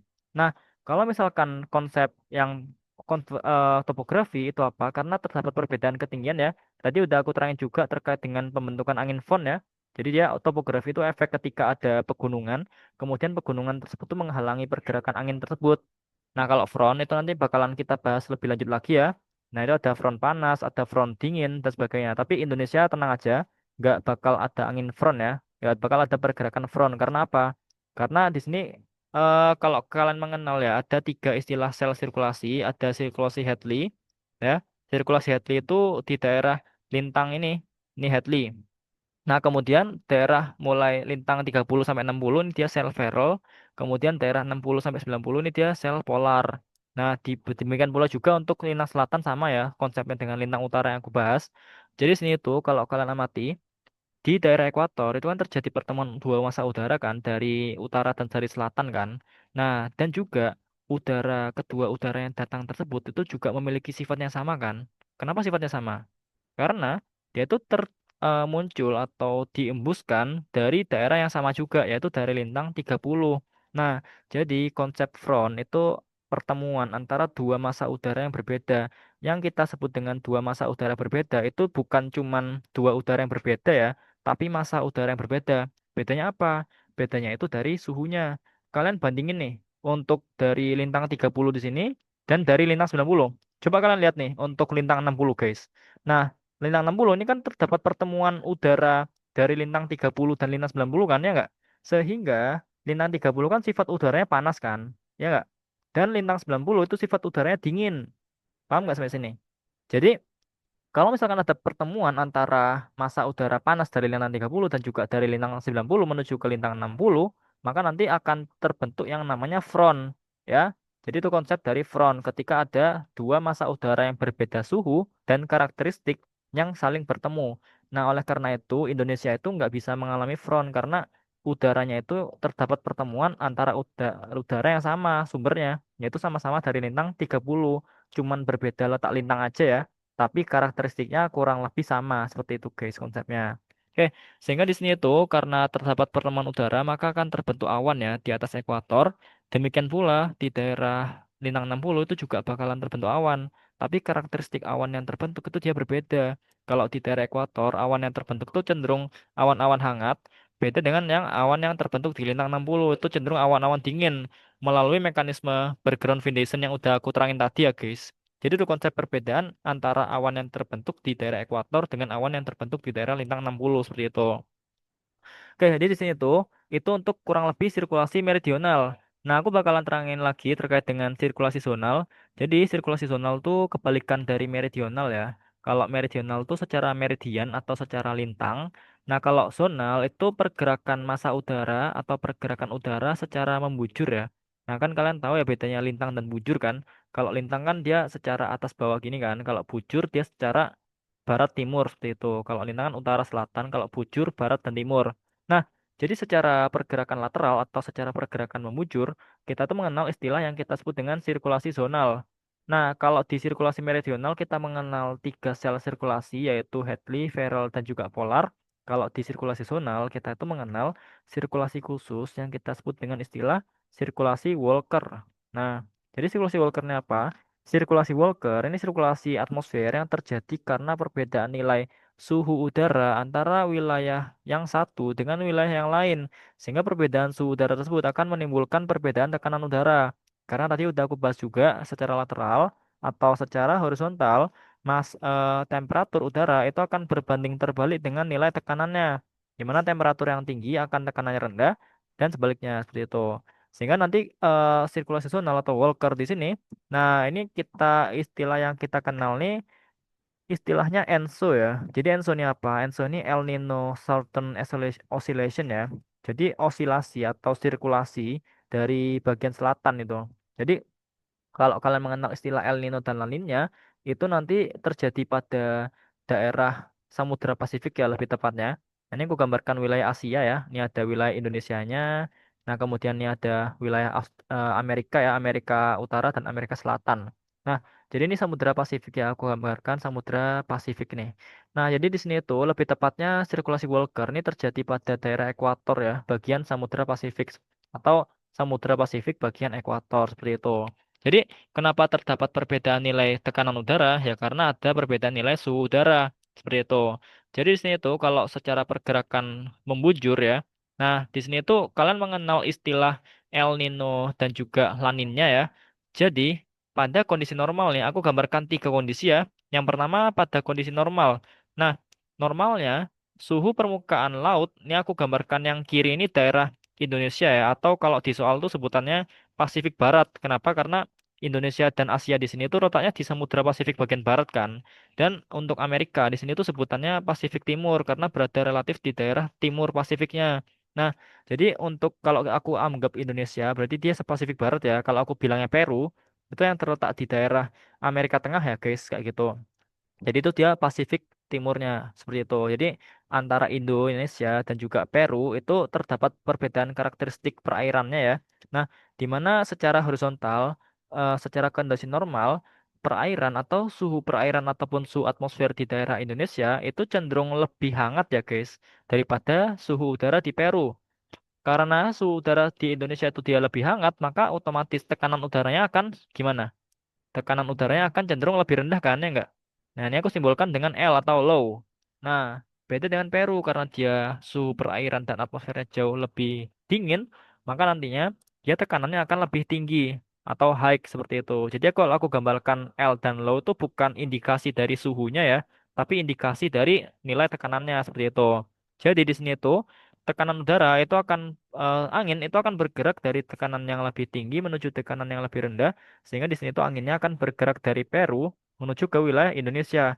Sehingga seperti yang aku bilang konsep tadi, ketika suatu wilayah dengan tekanan udara yang tinggi, maka akan terjadi pembentukan awan dan hujan kan ya enggak? Sehingga di sini itu selain karena efek konveksi penyinaran matahari, dia itu juga dibantuin oleh efek konvergensi karena udaranya itu bergerak dari Peru menuju ke wilayah Indonesia itu sendiri, sehingga terjadi hujan seperti itu. Nah, kebalikannya, ketika terjadi suatu anomali, nah di mana anomali ini disebabkan oleh banyak hal ya. Nah, di mana ketika terjadi peristiwa anomali yang kita sebut dengan istilah El Nino. Nah, ini El Nino ini ketika apa? El Nino itu ketika kondisi kebalikannya. Jadi wilayah Indonesia dan juga wilayah Peru itu dia berkebalikan kondisinya. Jadi yang awalnya Indonesia dia suhunya lebih tinggi daripada di Peru, tiba-tiba wilayah perairan ataupun atmosfer di Indonesia itu lebih rendah daripada nilai suhu udara di Peru. Sehingga nantinya tekanan udara di Indonesia itu akan lebih tinggi atau high. Sementara itu tekanan udara di Peru itu akan menjadi low atau rendah seperti itu. Sehingga angin itu akan bergerak dari wilayah Indonesia menuju ke Pasifik Timur atau ke Peru. Sehingga nantinya karena Indonesia ini dia dijauhi oleh massa udara, maka nantinya dia nggak bakal terbentuk awan ya. Beda halnya dengan Peru. Di Peru akan terbentuk pergerakan udara ke atas karena terjadi konvergensi kan. Sehingga nanti di wilayah Pasifik Timur, lebih tepatnya di Peru dan Tengah, nantinya dia itu akan terbentuk hujan lebat di sini. Dan kebalikannya di wilayah Indonesia akan mengalami suatu fenomena kekeringan karena nggak ada awan dan hujan yang timbul di atas wilayahnya ya seperti itu. Nah, itu ketika terjadi anomali El Nino. Nah, La Nina itu gimana? Nah, sebenarnya kondisi La Nina ini dia sama kayak kondisi ketika normal ya, guys. Nah, cuman bedanya apa? Bedanya itu intensitasnya. Jadi, di sini itu wilayah Indonesia dan wilayah Peru. Nah, di mana ketika terjadi La Nina, itu dia kondisinya juga sama kayak nilai ketika dia kondisi normal. Yang membedakan tuh intensitasnya. Yang tadi aku bilang. Kan tadi aku bilang kalau misalkan kondisi normal, suhu perairan di Indonesia itu lebih hangat daripada di Peru. Nah, kondisi La Nina juga demikian, cuman perbedaannya itu lebih signifikan atau intensitasnya lebih ditingkatkan. Jadi, di sini itu yang awalnya suhu perairan Indonesia hangat, nanti lebih dipanaskan lagi. Jadi, suhunya itu meningkat di sini. Nah, dan suhu udara di Peru yang awalnya dia dingin, nanti dia lebih didinginkan lagi atau jauh lebih dingin. Jadi sebenarnya kondisi normal dan lainnya itu dia sama, nggak berkebalikan. Cuman bedanya dari intensitasnya. Jadi suhu di Indo itu lebih ditinggikan lagi atau lebih dipanaskan lagi dan suhu di Peru itu lebih didinginkan lagi atau lebih direndahkan lagi.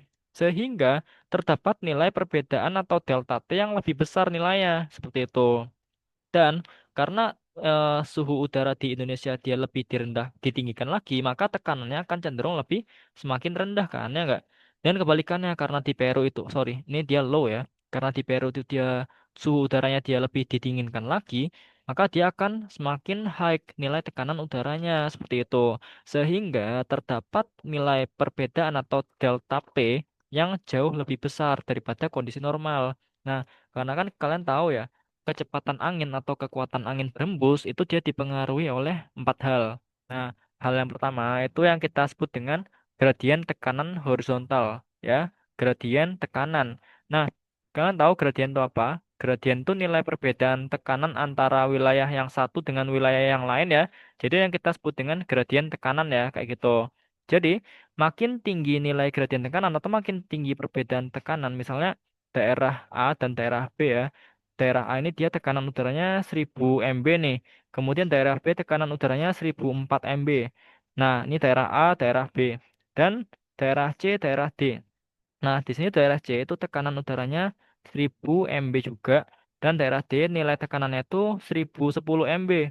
Nah, pastinya gimana konsekuensinya? Konsekuensinya kan bakalan lebih tinggi delta P yang di daerah CD kan. Anginnya kan bergerak dari tekanan tinggi ke tekanan rendah seperti ini. Sehingga nantinya delta P atau perbedaan tekanan di CD di sini itu dia lebih besar daripada perbedaan tekanan antara AB di sini. Sehingga makin tinggi perbedaan tekanannya, maka angin yang berembus itu akan makin kencang dan makin kuat. Itu untuk konsep yang pertama atau apa namanya faktor yang pertama. Nah, kemudian untuk faktor yang kedua itu terkait dengan suhu ya. Jadi atau waktu ya, gampangannya langsung aja ke waktu. Jadi konsepnya itu yang kedua itu waktu. Nah, di mana kecepatan angin pada saat siang hari itu lebih cepat daripada pada saat malam hari. Nah, jadi kenapa? Karena ini ada hubungan dengan suhu ya. Nah, karena pada siang hari itu terdapat penyinaran matahari yang intensif, ya, maka nantinya pada siang hari tersebut, yaitu apa namanya, pada siang hari dia molekul-molekulnya itu akan bergerak lebih intensif ya guys. Nah, dibandingkan malam hari. Jadi pada saat malam hari kan udah nggak ada matahari tuh. Jadi pergerakan molekul udaranya itu akan lebih lambat. Karena perlu kalian ketahui, kecepatan angin atau angin itu bisa bergerak karena adanya pergerakan molekul udara di dalamnya ya. Jadi makin cepat pergerakan molekul udara, maka angin itu juga akan makin kencang pergerakannya seperti itu. Nah, kemudian faktor yang ketiga ini terkait dengan lintang ya. Jadi yang ketiga ini terkait dengan posisi lintang atau posisi geografis ya. Di mana pada ekuator atau lintang 0 derajat, dia itu kecepatannya lebih tinggi daripada lintang yang lebih tinggi atau lintang 90 derajat. Nah, kenapa? Karena pengaruh gaya Coriolis. Nah, perlu kalian ketahui ya, karena Coriolis itu dia efek yang ditimbulkan akibat adanya rotasi bumi. Karena kalian bayangin aja, kalau misalkan Coriolis itu dia pergerakan perputaran bumi pada sumbunya, otomatis sumbu bagian tengahnya dia nggak bakal kena efeknya kan ya nggak? Karena dia bagian pusatnya, yakni bagian wilayah ekuator atau wilayah 0 derajat seperti itu. Sehingga nantinya nilai Coriolis di daerah ekuator itu dia cenderung untuk nol atau hampir nol ya. Nah, kemudian nilai gaya Coriolis di daerah lintang yang lebih tinggi, dia akan lebih tinggi juga. Jadi makin ke lintang 90, nilai gaya Coriolis itu juga akan makin cepat atau makin tinggi. Sehingga makin tinggi nilai gaya Coriolis, maka kecepatan angin itu akan semakin rendah atau makin lambat. Kenapa? Karena kalian bandingin aja. Untuk angin yang bergerak secara lurus gini dengan angin yang bergerak belok-belok ini, kira-kira menurut kalian lebih cepat yang mana, guys? Pastinya lebih cepat yang lurus kan, ya nggak? Nah, sehingga untuk di daerah ekuator karena dia nggak dibelok-belokkan, maka dia itu akan cenderung untuk lebih cepat seperti itu. Nah, kemudian untuk yang keempat, ini faktor yang keempat ini terkait dengan ketinggian di mana angin itu berembus ya. Nah, ini pengaruhnya apa? Jadi daerah yang lebih tinggi, dia itu akan mengalami kecepatan angin yang lebih cepat ya dibandingkan daerah yang lebih rendah seperti ini. Kenapa? Karena efek topografi ya. Kalian bandingin untuk efek gunung yang tadi ya. Nah, kalian bandingin untuk daerah yang rendah, angin yang bertiup di ketinggian yang rendah, dia akan dikit-dikit akan menabrak kayak pepohonan, bangunan dan sebagainya kan ya nggak? Ya, dia akan ditabrak-tabrakkan. Beda dengan angin yang bertiup di ketinggian yang lebih tinggi karena untuk topografinya kan cenderung nggak ada kan di daerah ketinggian yang lebih tinggi, nggak ada kayak bangunan, nggak ada kayak pohon-pohon dan sebagainya, sehingga dia itu akan bertiup lebih cepat. Jadi itu untuk empat faktor utama yang memengaruhi kecepatan angin yang bertiup pada suatu wilayah tertentu.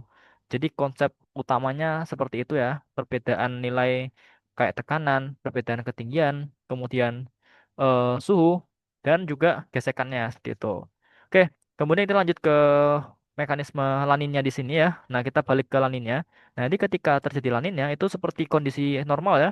Nanti udara akan bergerak dari wilayah Peru menuju ke wilayah Indonesia. Nah, tetapi dengan intensitas atau kecepatan yang lebih cepat ya dibandingkan kondisi normal. Seperti itu. Dan di sini tuh ada hubungan dengan angin pasat ya. Apa itu angin pasat? Nah, kita lanjut sebentar lagi ya. Jadi ini kita pindah lagi ya guys di room yang sama ya. Jadi aku stop meeting dulu ya guys. Jadi seperti tadi, ini yang terakhir ya. Ini bisa kalian join pakai link yang sama lagi ya. Ini buat yang terakhir. 40 menit lagi. Oke? Ini aku end meeting dulu. Ini aku record dulu, oke. Nah, aku share screen lagi ya. Nah, ini udah kelihatan belum ya guys share screen-nya? Udah aman kah?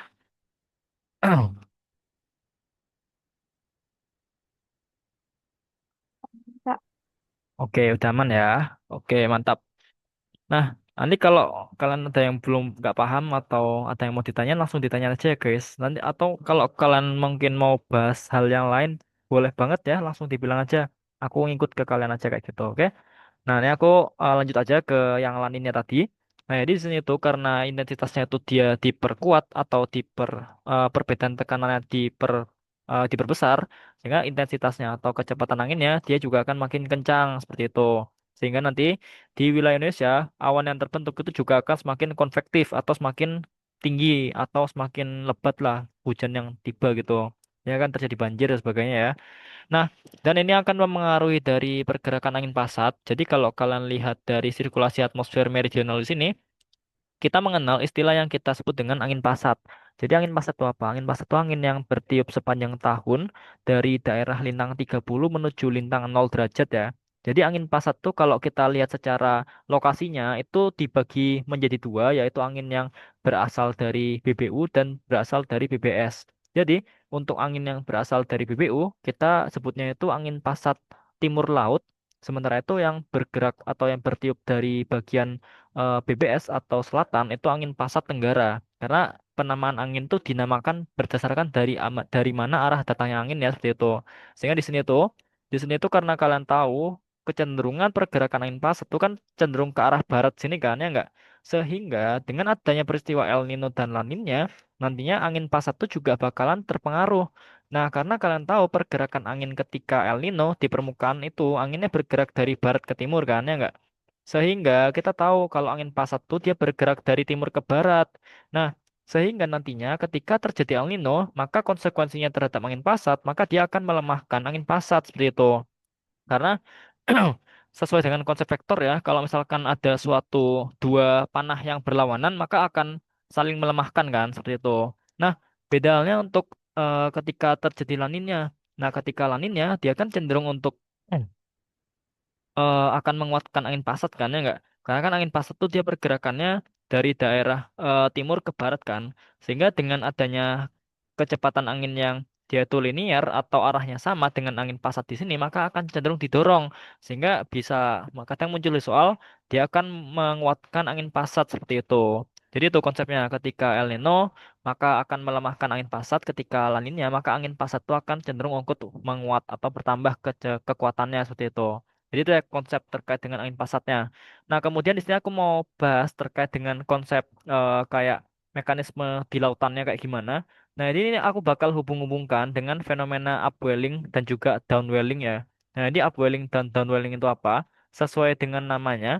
Jadi sini tuh kalau aku gambarkan kolom airnya ya secara lateral.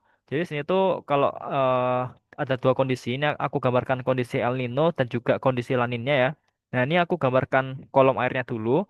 Nah, ini aku gambarkan wilayah Indonesia, ini wilayah Peru ya. Nah, ini ketika terjadi El Nino, nah kita tahu kalau misalkan El Nino itu tekanan di Indonesia lebih tinggi daripada tekanan di Peru, sehingga eh, angin itu akan bergerak dari Indo ke Peru ya. Nah, sehingga angin kan dia pergerakannya di permukaan kan. Ya, nantinya dia akan mendorong arus ya, mendorong arus permukaan untuk dia itu menjauhi wilayah ekuator, sorry, menjauhi wilayah Indonesia. Sehingga nantinya wilayah di permukaan Indonesia ini akan terjadi kekosongan ruangan ya. Ya enggak? Dan kebalikannya karena masa arus air di Indonesia itu semuanya dijalankan atau dibawa ke Peru, maka di sini akan terjadi kelebihan muatan. Sehingga di Peru itu akan terjadi pergerakan ke bawah. Airnya akan ditenggelamkan ke bawah yang tadi. Dan sebaliknya, arus dari bawah laut itu akan dinaikkan di wilayah Indonesia. Sehingga proses inilah yang kita sebut dengan istilah downwelling ya. Dan untuk wilayah Indonesia ini akan mengalami peristiwa upwelling. Jadi sesuai dengan namanya ya. Kalau upwelling itu dia pergerakan arus dari laut dalam ke permukaan. Kalau downwelling dia dari permukaan ke laut dalam. Jadi itu bedanya upwelling dan downwelling. Nah, kemudian di sini tuh aku hubungkan dengan fenomena nutrien ya. Jadi aku bakal jelasin untuk nutrien tuh kayak gimana. Jadi nutrien tuh itu kayak nutrisi-nutrisi yang dibutuhkan oleh organisme-organisme lautan ya. Jadi nutrien ini dia berasal dari mana sebenarnya? Jadi nutrien ini bisa muncul dari berbagai bentuk ya. Bisa dalam bentuk nitrat, kemudian bisa juga dalam bentuk fosfat. Nah, ada juga tambahan lainnya dalam bentuk silikat ya. Jadi nutrien itu ada tiga jenis secara utamanya, ada nitrat, fosfat, dan silikat. Jadi mereka itu berasal dari mana? Mereka itu berasal dari organisme yang udah mati ya di permukaan. Kemudian organisme-organisme yang mati di permukaan itu akan tenggelam kan, akan tenggelam pada kedalaman tertentu. Dan biasanya secara teori itu disebutkan kalau misalkan kedalaman di mana nutrien itu cenderung berkumpul dan paling kaya atau terakumulasi itu pada kedalaman sekitar 1.000 meter ya. 1.000 meter di bawah muka air laut itu kedalaman di mana nutrien itu banyak berkumpul di sini. Sehingga kalian bayangin aja, kalau misalkan di bawah sini banyak nutrien yang berkumpul, kemudian ada pergerakan arus dari laut dalam menuju ke permukaan, pastinya kan arusnya banyak membawa nutrien pada kedalaman 1.000 ini kan, ya nggak? Ke permukaan. Sehingga nantinya ikan-ikan ataupun organisme-organisme lautan yang ada di negara-negara lain itu kebanyakan akan berkumpul ke wilayah Indonesia ketika terjadi El Nino, seperti karena mengalami upwelling seperti itu. Nah, kemudian ketika terjadi laninnya itu sebaliknya. Nah, ketika terjadi La Nina itu sama kayak kondisi normal ya. Jadi di wilayah Peru itu dia tekanannya cenderung lebih tinggi dibandingkan di wilayah Indonesia yang tekanannya rendah. Sehingga angin itu akan bergerak dari Peru ke Indonesia, sehingga di sini itu akan terjadi downwelling di Indo dan terjadi upwelling di Peru. Sehingga nantinya di Peru ini akan terdapat banyak nutrien juga sama kayak ketika kondisi El Nino, dan sebaliknya di wilayah Peru itu akan terdapat banyak ikan atau banyak organisme lautan yang berkumpul. Intinya wilayah yang mengalami upwelling itu bakalan mengalami kaya akan organisme lautan ya, seperti ikan dan lainnya. Tapi tergantung juga ya, tergantung pasokan nutrien pada kedalaman tertentu pada wilayah tersebut ya, seperti itu. Jadi kalau wilayah tersebut nutriennya sedikit ya ya sama aja. Tapi kalau wilayah tersebut kebetulan nutriennya ada banyak pada kedalaman 1000 meter, ya udah berarti dia itu bakalan kaya itu di permukaan, banyak ikannya yang berkumpul di permukaannya seperti itu. Jadi itu konsep dari El Nino dan La Nina dan eh, apa ya dampaknya lah kamanya dampaknya terhadap konsep meteorologis dan juga oceanografis seperti itu. Oke, jadi sini tuh jawaban yang paling tepat itu yang D ya. Jadi ketika La Nina pernyataan yang salah itu apa? Coba kita baca yang D. Ketika La Nina perairan di Indonesia mengalami upwelling. Kebalik ya. Jadi harusnya perairan Indonesia itu mengalami upwelling ketika El Nino ya, bukan ketika La Nina seperti itu. Oke, lanjut ke nomor 38. Nah, berikut yang bukan unsur utama dari cuaca.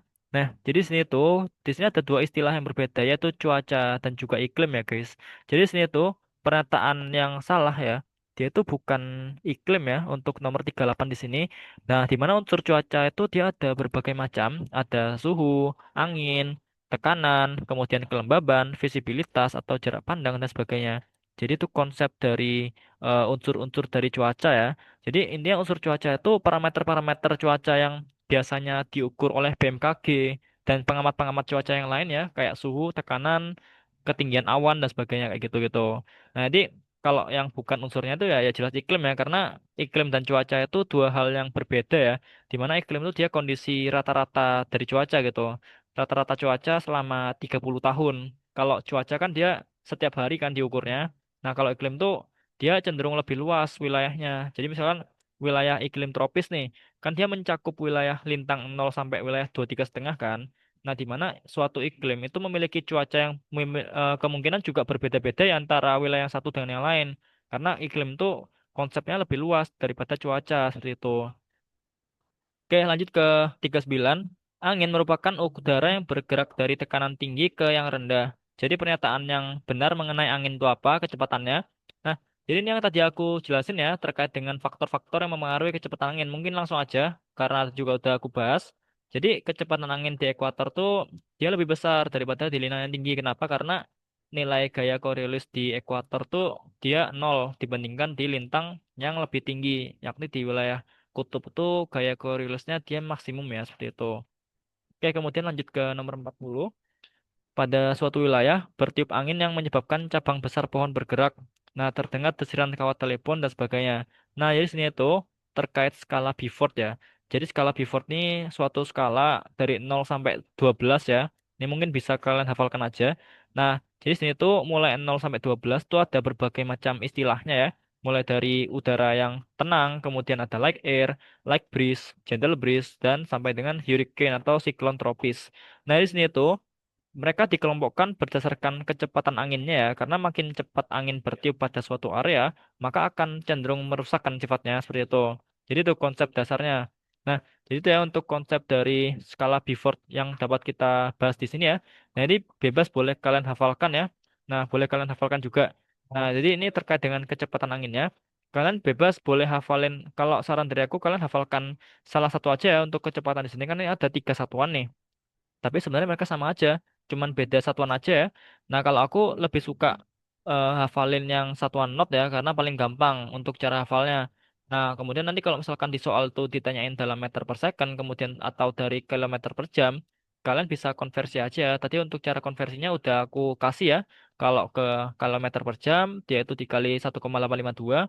Kalau ke meter per second, dikali sama 0,5 atau dikali setengahnya. Kemudian ini untuk berbagai macam peristiwa yang terjadi ya pada kecepatan sekian seperti itu. Oke, lanjut ke nomor 41. Diketahui tempat di ekuator memiliki kecepatan angin 12 meter per second. Nah, jika diketahui nilai kecepatan sudut bumi itu 7,27 kali 10 pangkat min 5 radian per second, maka berapakah besar gaya Coriolis di wilayah tersebut? Nah, aku bakalan terangin terkait dengan konsep dasar dari gaya Coriolis. Jadi, gaya Coriolis itu kan kalian tahu sendiri ya, itu gaya yang dibangkitkan karena adanya rotasi bumi pada sumbunya kan. Sehingga dia memiliki rumus nih. Rumusnya gaya Coriolis itu aku simbolkan FC ya. Force Coriolis. Jadi dia itu FC sama dengan 2 kali omega kali V sin lintang. Jadi omega ini apa? Omega ini kayak kecepatan sudut rotasi bumi ya, karena kan kalian bedain antara kecepatan linear dan kecepatan sudut. Kecepatan sudut itu dia terjadi dalam bentuk radian ya, atau dalam bentuk benda yang berputar dalam bentuk radian lah pokoknya. Kalau kecepatan linear itu dalam linear kan, dalam permukaan yang lurus, nggak melengkung, nggak melingkar ya seperti itu. Jadi di sini tuh kecepatan sudut rotasi bumi itu sebenarnya kalau kalian nggak hafal itu bisa dihitung sendiri ya. Jadi dia rumusnya itu tinggal 2 pi per T aja. Kan kalian tahu ya, periode rotasi bumi itu sehari-harinya itu 24 jam. Tinggal kalian jadikan ke second aja ya, yakni 2 pi per 24 dikali dengan 3.600 detik. Nah, nanti kalian ketemu nih kalau kalian hitung di kalkulator yaitu 7,27 kali 10 pangkat min 5 radian per second. Nah, kemudian V di sini tuh nilai kecepatan anginnya. Kemudian ini nilai lintangnya. Nah, karena di sini itu diketahui di daerah ekuator, kan tadi udah aku sempat bilang ya, angin di daerah ekuator itu memiliki gaya Coriolis yang nilainya nol, ya. Sehingga kalau misalkan kalian hitung di sini, sin nol, berarti kan sin nol nol ya. Dan nol di sini kalian kalikan dengan 2 omega V, itu tetap nol nilainya. Nah, sehingga nilai gaya Coriolisnya itu dia nol seperti itu. Seperti itu ya. Jadi jawabannya yang C. Nah, itulah kenapa gaya Coriolis di ekuator dia nol karena sesuai dengan rumus di sini ya. Karena dia udah aku bilang ya, kenapa dia nol. Nah, sini tuh sifatnya rumusnya sin lintang. Kalau kita masukin sin nol, berarti hasilnya bakalan nol seperti itu. Oke, lanjut ke nomor 42. Inversi temperatur permukaan pada pagi hari dapat terjadi karena, nah, inversi itu apa? Inversi itu dari kata inverse ya. Inverse kan dia kebalikan kan. Nah, kan kalian tahu sendiri kalau misalkan makin ke atas atau makin ketinggian tertentu, maka nilai suhu udara itu harusnya makin rendah kan dibandingkan suhu permukaan. Nah, inversi temperatur itu ketika terjadi kebalikannya, di mana suhu udara di atas itu malah lebih tinggi daripada suhu udara di permukaan.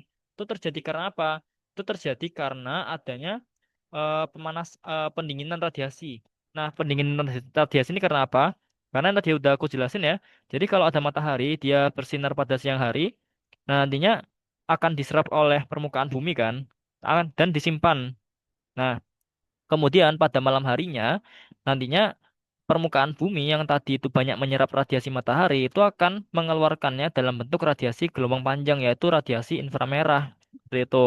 Sehingga nantinya dia itu permukaan bumi akan mengalami pendinginan. Nah, ini akan mengalami pendinginan karena apa? Karena panasnya itu udah keluar dari dalam menuju ke atas seperti itu.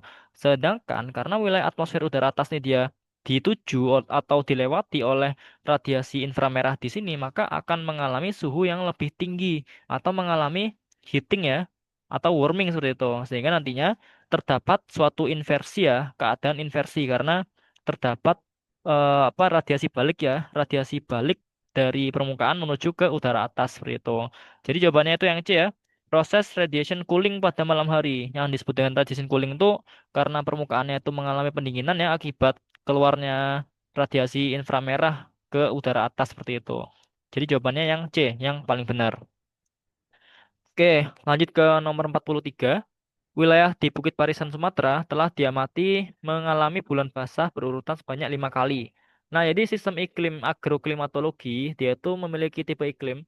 Jadi sistem iklim agroklimatologi itu sesuai dengan namanya ya. Jadi itu sistem iklim yang dikelompokkan untuk kepentingan agro ya, untuk kepentingan pertanian seperti itu. Kayak untuk menanam padi itu membutuhkan hujan berapa kali dalam seminggu, lalu untuk menanam jagung dan sebagainya. Jadi itu agroklimatologi itu sistem iklim yang digunakan untuk menentukan suatu wilayah itu dia cocok atau enggak pada periode tertentu untuk ditanami oleh suatu tanaman tertentu seperti itu untuk keperluan pertanian.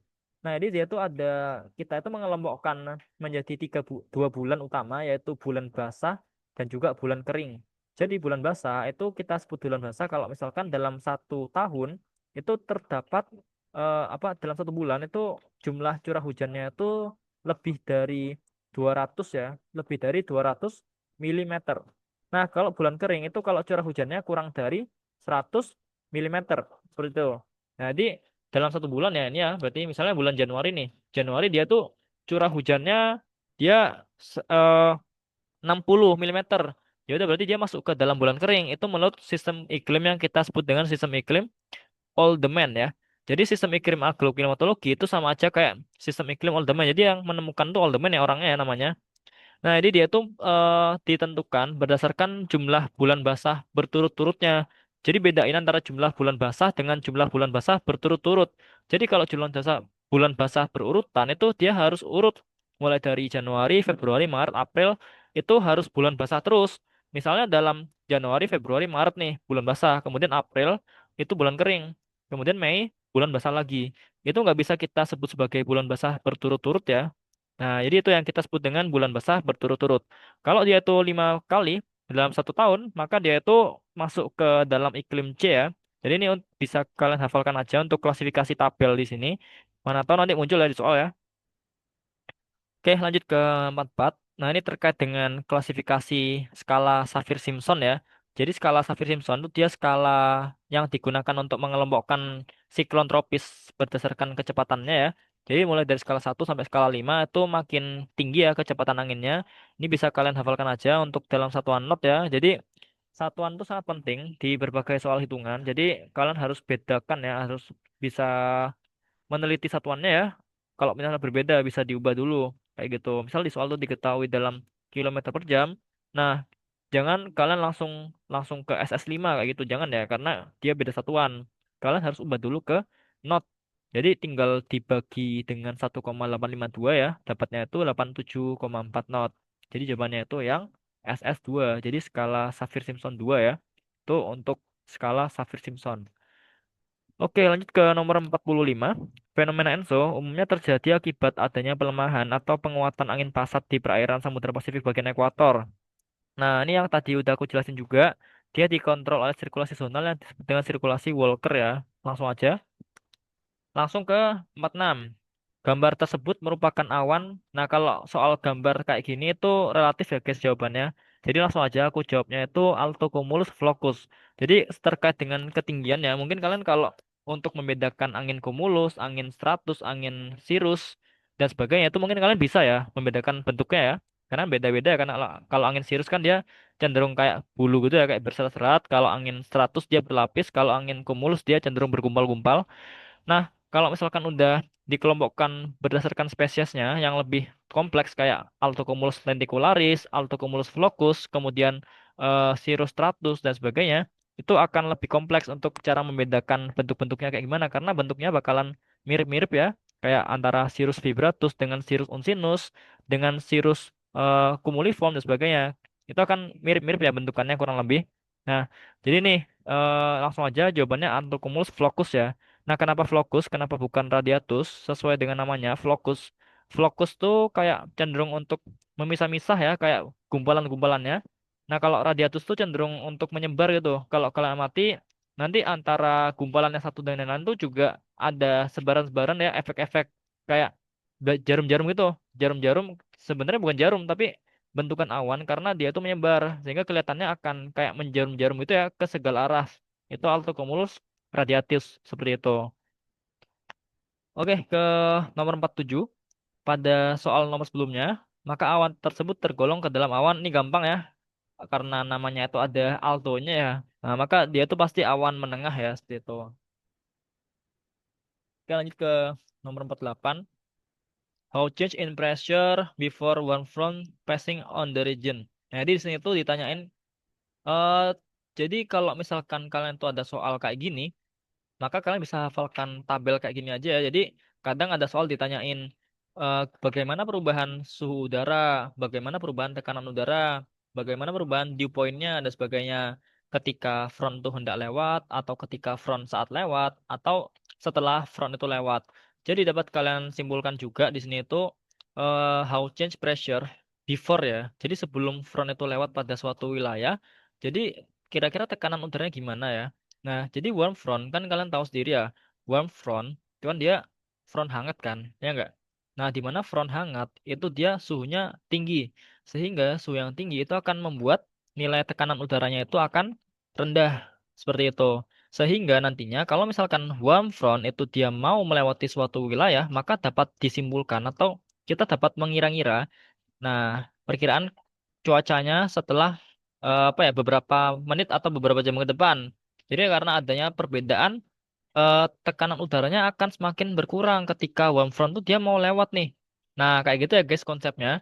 Jadi akan terjadi perubahan nilai tekanan udara ketika ada front yang mau lewat. Kenapa? Karena terdapat perbedaan nilai suhu udara. Itu untuk ciri-ciri kasarannya ya. Seperti itu konsepnya. Oke, lanjut ke soal nomor 49. Fenomena water spout biasanya terjadi akibat adanya titik-titik di wilayah perairan. Jadi water spout tuh itu istilah yang kita sebutkan untuk tornado ya. Jadi sama aja tornado dengan water spout tuh terjadi karena pergerakan turbulensi udara yang secara vertikal ya dibelokkan seperti itu. Jadi kalau water spout tuh tornado yang bertiup atau yang dia tuh ada di wilayah di atas lautan ya. Nah kalau tornado itu dia ya udah berarti dia pusaran angin kencang yang bertiup di atas daratan seperti itu. Kalau dust devil ini dia lebih dibangkitkan oleh adanya pusaran angin pada daerah pasir ya, kayak gurun pasir di daerah Australia, di daerah eh, Mesir dan sebagainya kayak gitu. Oke, lanjut ke nomor 50. Pada fenomena angin Von, sumber panas untuk menaikkan suhu parsel udara pada saat parsel udara mencapai bagian least side berasal dari. Oke, jadi ini terkait dengan perbedaan panas laten ya guys. Jadi panas laten itu apa? Panas laten itu dia panas yang dibutuhkan oleh suatu udara untuk berubah fasa ya atau berubah wujud itu. Jadi ada panas laten penguapan, ada panas laten kondensasi gitu. Jadi ketika kalian tuh mengenal istilah air ya, air itu kan suatu zat istimewa yang dapat muncul dalam tiga fase kan dari suatu kondisi tertentu ya. Jadi aku gambarkan pertama pada fase solid, kemudian pada fase liquid, kemudian pada fase gas nih. Nah, sebenarnya perbedaan kondisi atau perbedaan wujud air di sini itu dapat memengaruhi bagaimana sifatnya mereka gitu. Jadi di sini aku gambarkan molekul-molekul air kandungan di dalamnya ya seperti itu. Nah, di sini itu pada fase solid bisa kalian amati untuk molekul-molekul udaranya atau molekul airnya itu cenderung untuk saling rapat-rapat ya guys. Nah, kemudian makin ke cair, maka molekulnya itu akan semakin renggang nih jaraknya. Nah, makin ke gas lagi, dia akan semakin berjauhan lagi seperti itu untuk fase yang gas seperti itu guys konsepnya. Sehingga nantinya bisa kalian sebut untuk fase solid itu fase yang tidak bebas. Kenapa tidak bebas? Karena posisi dari molekul-molekul airnya itu cenderung berdempetan ya, sehingga mereka nggak bebas untuk bergerak. Nah, beda dengan fase gas dan cair. Makin ke fase gas, ini yang aku sebut dengan fase sangat bebas ya. Karena molekul uap airnya atau molekul airnya itu cenderung berjauhan sehingga dia akan bebas untuk mengalami pergerakan kemana-mana seperti itu. Jadi fase solid itu kita sebut dengan fase tidak bebas. Kalau fase gas kita sebut dengan fase yang sangat bebas seperti itu. Nah, sebenarnya yang menyebabkan bebas tidak bebasnya fase suatu zat cair itu apa? Jadi adanya penyerapan dan juga pelepasan panas laten.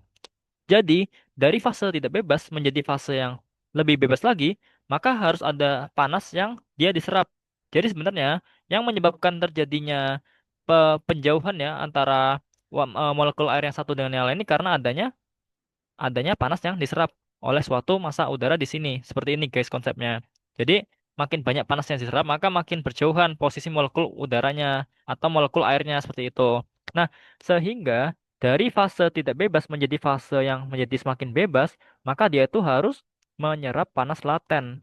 Nah, beda halnya, makin dari fase sangat bebas menjadi fase yang makin tidak bebas, maka dia itu harus melepaskan panas laten. Jadi biru-biru di sini itu harus dikeluarkan supaya molekul-molekulnya itu makin berdekatan gitu jaraknya seperti itu.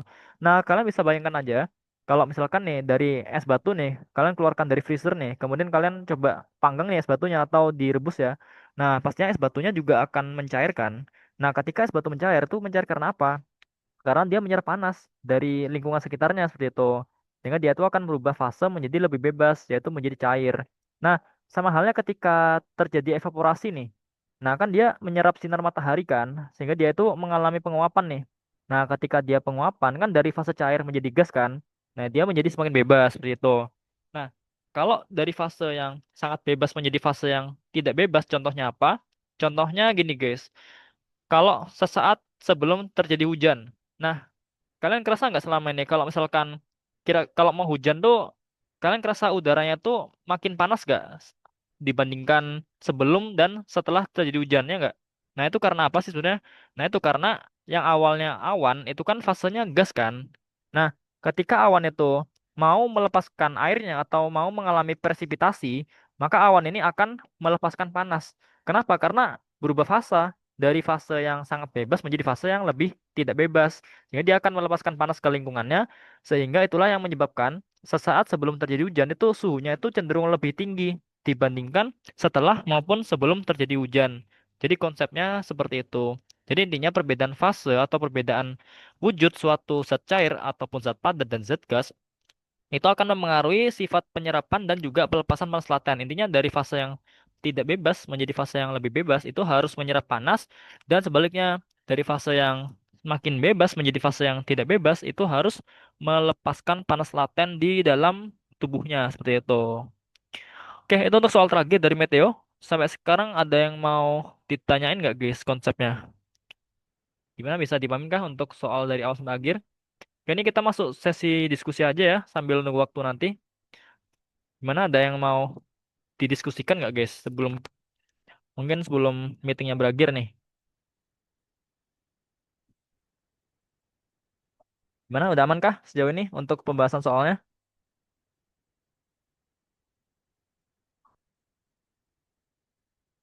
Oke, ada yang tanya nih. Biasanya berapa lama Kak terjadinya El Nino atau La Niña? Dan biasanya terjadi saat bulan apa gitu? Oke, pertanyaan bagus ya. Nah, jadi El Nino dan La Niña itu menyesuaikan musim hujan dan juga musim kemarau ya guys. Jadi El Nino itu biasa terjadi pada bulan-bulan musim panas ya. Ya Indonesia kan dia mengalami musim kemarau kan kira-kira bulan April sampai bulan Oktober ya. Nah, kalau mengalami musim hujan itu ketika bulan Oktober sampai bulan April seperti itu. Nah, biasanya Indonesia itu mengalami El Nino dan La Nina itu ketika El Nino itu ketika mengalami musim kemarau. Nah, kemudian Indonesia itu mengalami El Nina itu La Nina biasanya ketika musim hujan. Tapi nggak selalu ya. Tergantung kondisi anomalinya, nggak selalu. Jadi ketika setiap Indonesia mengalami musim kemarau itu nggak selalu bakalan terjadi El Nino. Dan juga ketika Indonesia itu mengalami musim hujan itu nggak bakal selalu mengalami La Nina tergantung kondisi sekitar ya seperti kondisi kondisi atmosfer, kemudian anomali yang terjadi. Nah, dan juga kayak gas rumah kaca yang terkandung di dalamnya juga berpengaruh banget ya guys terhadap peristiwa El Nino dan La Nina yang terjadi seperti itu. Oke, gimana? Apakah kejawab? Roik, aman nggak? Jadi kayak kondisi anomali aja ya El Nino dan La Nina itu. Oke, aman ya. Oke, mantap. Oke, ini ada yang nanya tips nih. Kak, ada tips gak buat belajar materi Olim Univ? Secara kadang materinya lebih advance dari OSN. Oke, jadi sebenarnya aku tuh nggak pernah belajar ini ya, nggak pernah belajar lebih, nggak pernah belajar terpisah ya antara Olim Univ dan juga Olim OSN ya, Bet. Nah, aku satuin semua, jadi linear aja gitu. Jadi belajar satu materi itu juga udah mencakup semuanya, entah itu lomba OSN ataupun lomba-lomba Univ yang lain. Tapi semuanya tergantung dari rezeki masing-masing ya, kayak gitu ya. Jadi kalau udah waktunya menang ya, ya bakal menang. Kalau masih belum menang, ya tetap semangat aja ya, kayak gitu konsepnya. Jadi tipsnya ya, yang penting kalian tuh apa ya konsisten aja jangan belajar jangan sampai kalian tuh ada jeda gitu jeda satu hari jeda seminggu lah misalnya kalian jeda seminggu nggak belajar gitu nah itu bakalan banyak yang lupa materinya jadi setiap hari kalau bisa kalian tuh harus ulang-ulang gitu materinya tapi jangan loncat-loncat ya kalau belajar saran dari aku kalian tuh belajar satu topik kemudian setelah kalian belajar topik tersebut saran dari aku langsung lakuin latihan soal terkait dengan topik tersebut ya jadi jangan langsung kalau dari aku sendiri, aku tuh nggak belajar materi semuanya, kemudian latihan soal semuanya. Aku urut, misalnya belajar materi A nih, ya udah aku langsung latihan soal terkait materi A, kemudian belajar lagi materi B, langsung latihan soal materi B dan sebagainya kayak gitu. Jadi aku konsepnya itu cara belajarnya habis materi langsung ke soal ya, jadi materi soal kayak gitu-gitu, kayak gitu. eh Rizky ya. Oke, gimana? Aman nggak?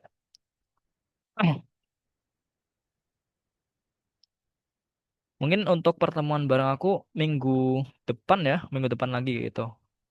Oke, izin tanya Kak, berarti tornado tidak selangka itu di Indonesia karena water spot kan lumayan sering ada. Betul banget, Marcella. Jadi kenapa water spot tuh sering ada di Indonesia? Contohnya kalau di deket-deket ini ya, kan banyak ya terjadi di pantai ya untuk water spot tuh. Ya karena untuk di daerah atas lautan itu kondisi evaporasinya atau kandungan uap airnya itu jauh lebih banyak ya guys daripada di atas daratan gitu. Nah, sehingga kandungan uap air yang makin banyak tersebut juga akan memicu kekuatan tornado yang sering muncul seperti itu.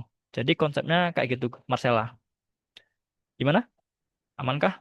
Memang ini tornado, water spot tuh nggak selangka itu di Indonesia. Tapi kalau water spot tuh kurang lebih intensitasnya itu lebih rendah ya daripada tornado. Kenapa? Karena dia juga ada faktor perendaman lautan gitu. Karena bagian ekor tornadonya itu beberapa direndam, diredam oleh lautannya gitu. Sehingga itulah yang menyebabkan energinya itu lebih kecil daripada tornado kalau di daratan.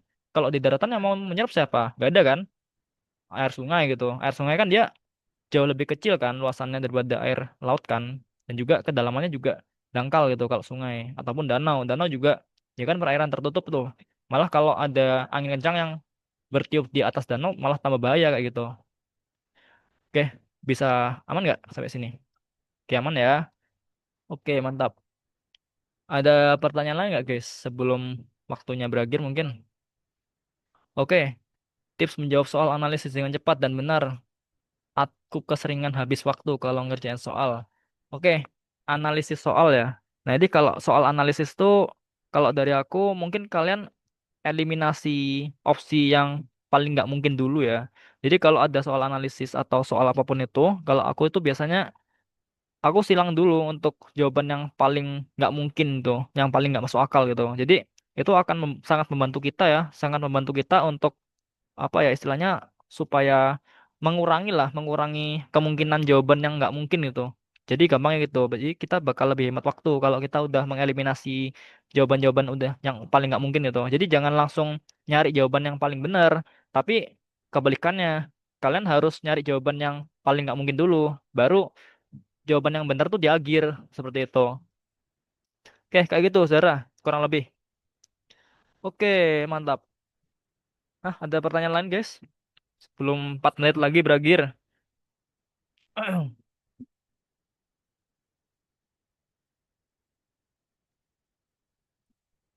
Oke, gak ada, aman. Ya mungkin kalau udah aman, aku sampai ketemu lagi minggu depan ya guys, hari Sabtu. Nah mungkin kalau misal udah nggak ada pertanyaan lagi, mungkin aku cukupkan aja untuk materi pada hari ini. Oke, Kak nanti bisa bahas Windsor nggak Kak? Oke, boleh ya. Jadi pertemuan selanjutnya dicatat ya guys. Aku takut lupa nanti untuk Windsor ya. Nanti diingatkan ya, Aurel kalau misal aku udah lupa gitu. Oke, mungkin itu aja dari aku. Kalau misal ada yang mau ditanyain, bisa langsung chat aja, boleh di grup, boleh PC juga, dan sebagainya. Oke, mungkin terima kasih banyak untuk kehadirannya pada malam hari ini ya, meskipun udah sampai malam banget ya, jam 9 ya. Tapi mungkin itu aja, dan mohon maaf kalau misalkan aku ada kekurangan dalam penjelasan ataupun kurang ada salah kata dan sebagainya, mohon dimaafin. Dan pada ini dan sampai ketemu minggu depan ya. Dan terima kasih. Wassalamualaikum warahmatullahi wabarakatuh. Dan sampai jumpa guys di minggu depan ya.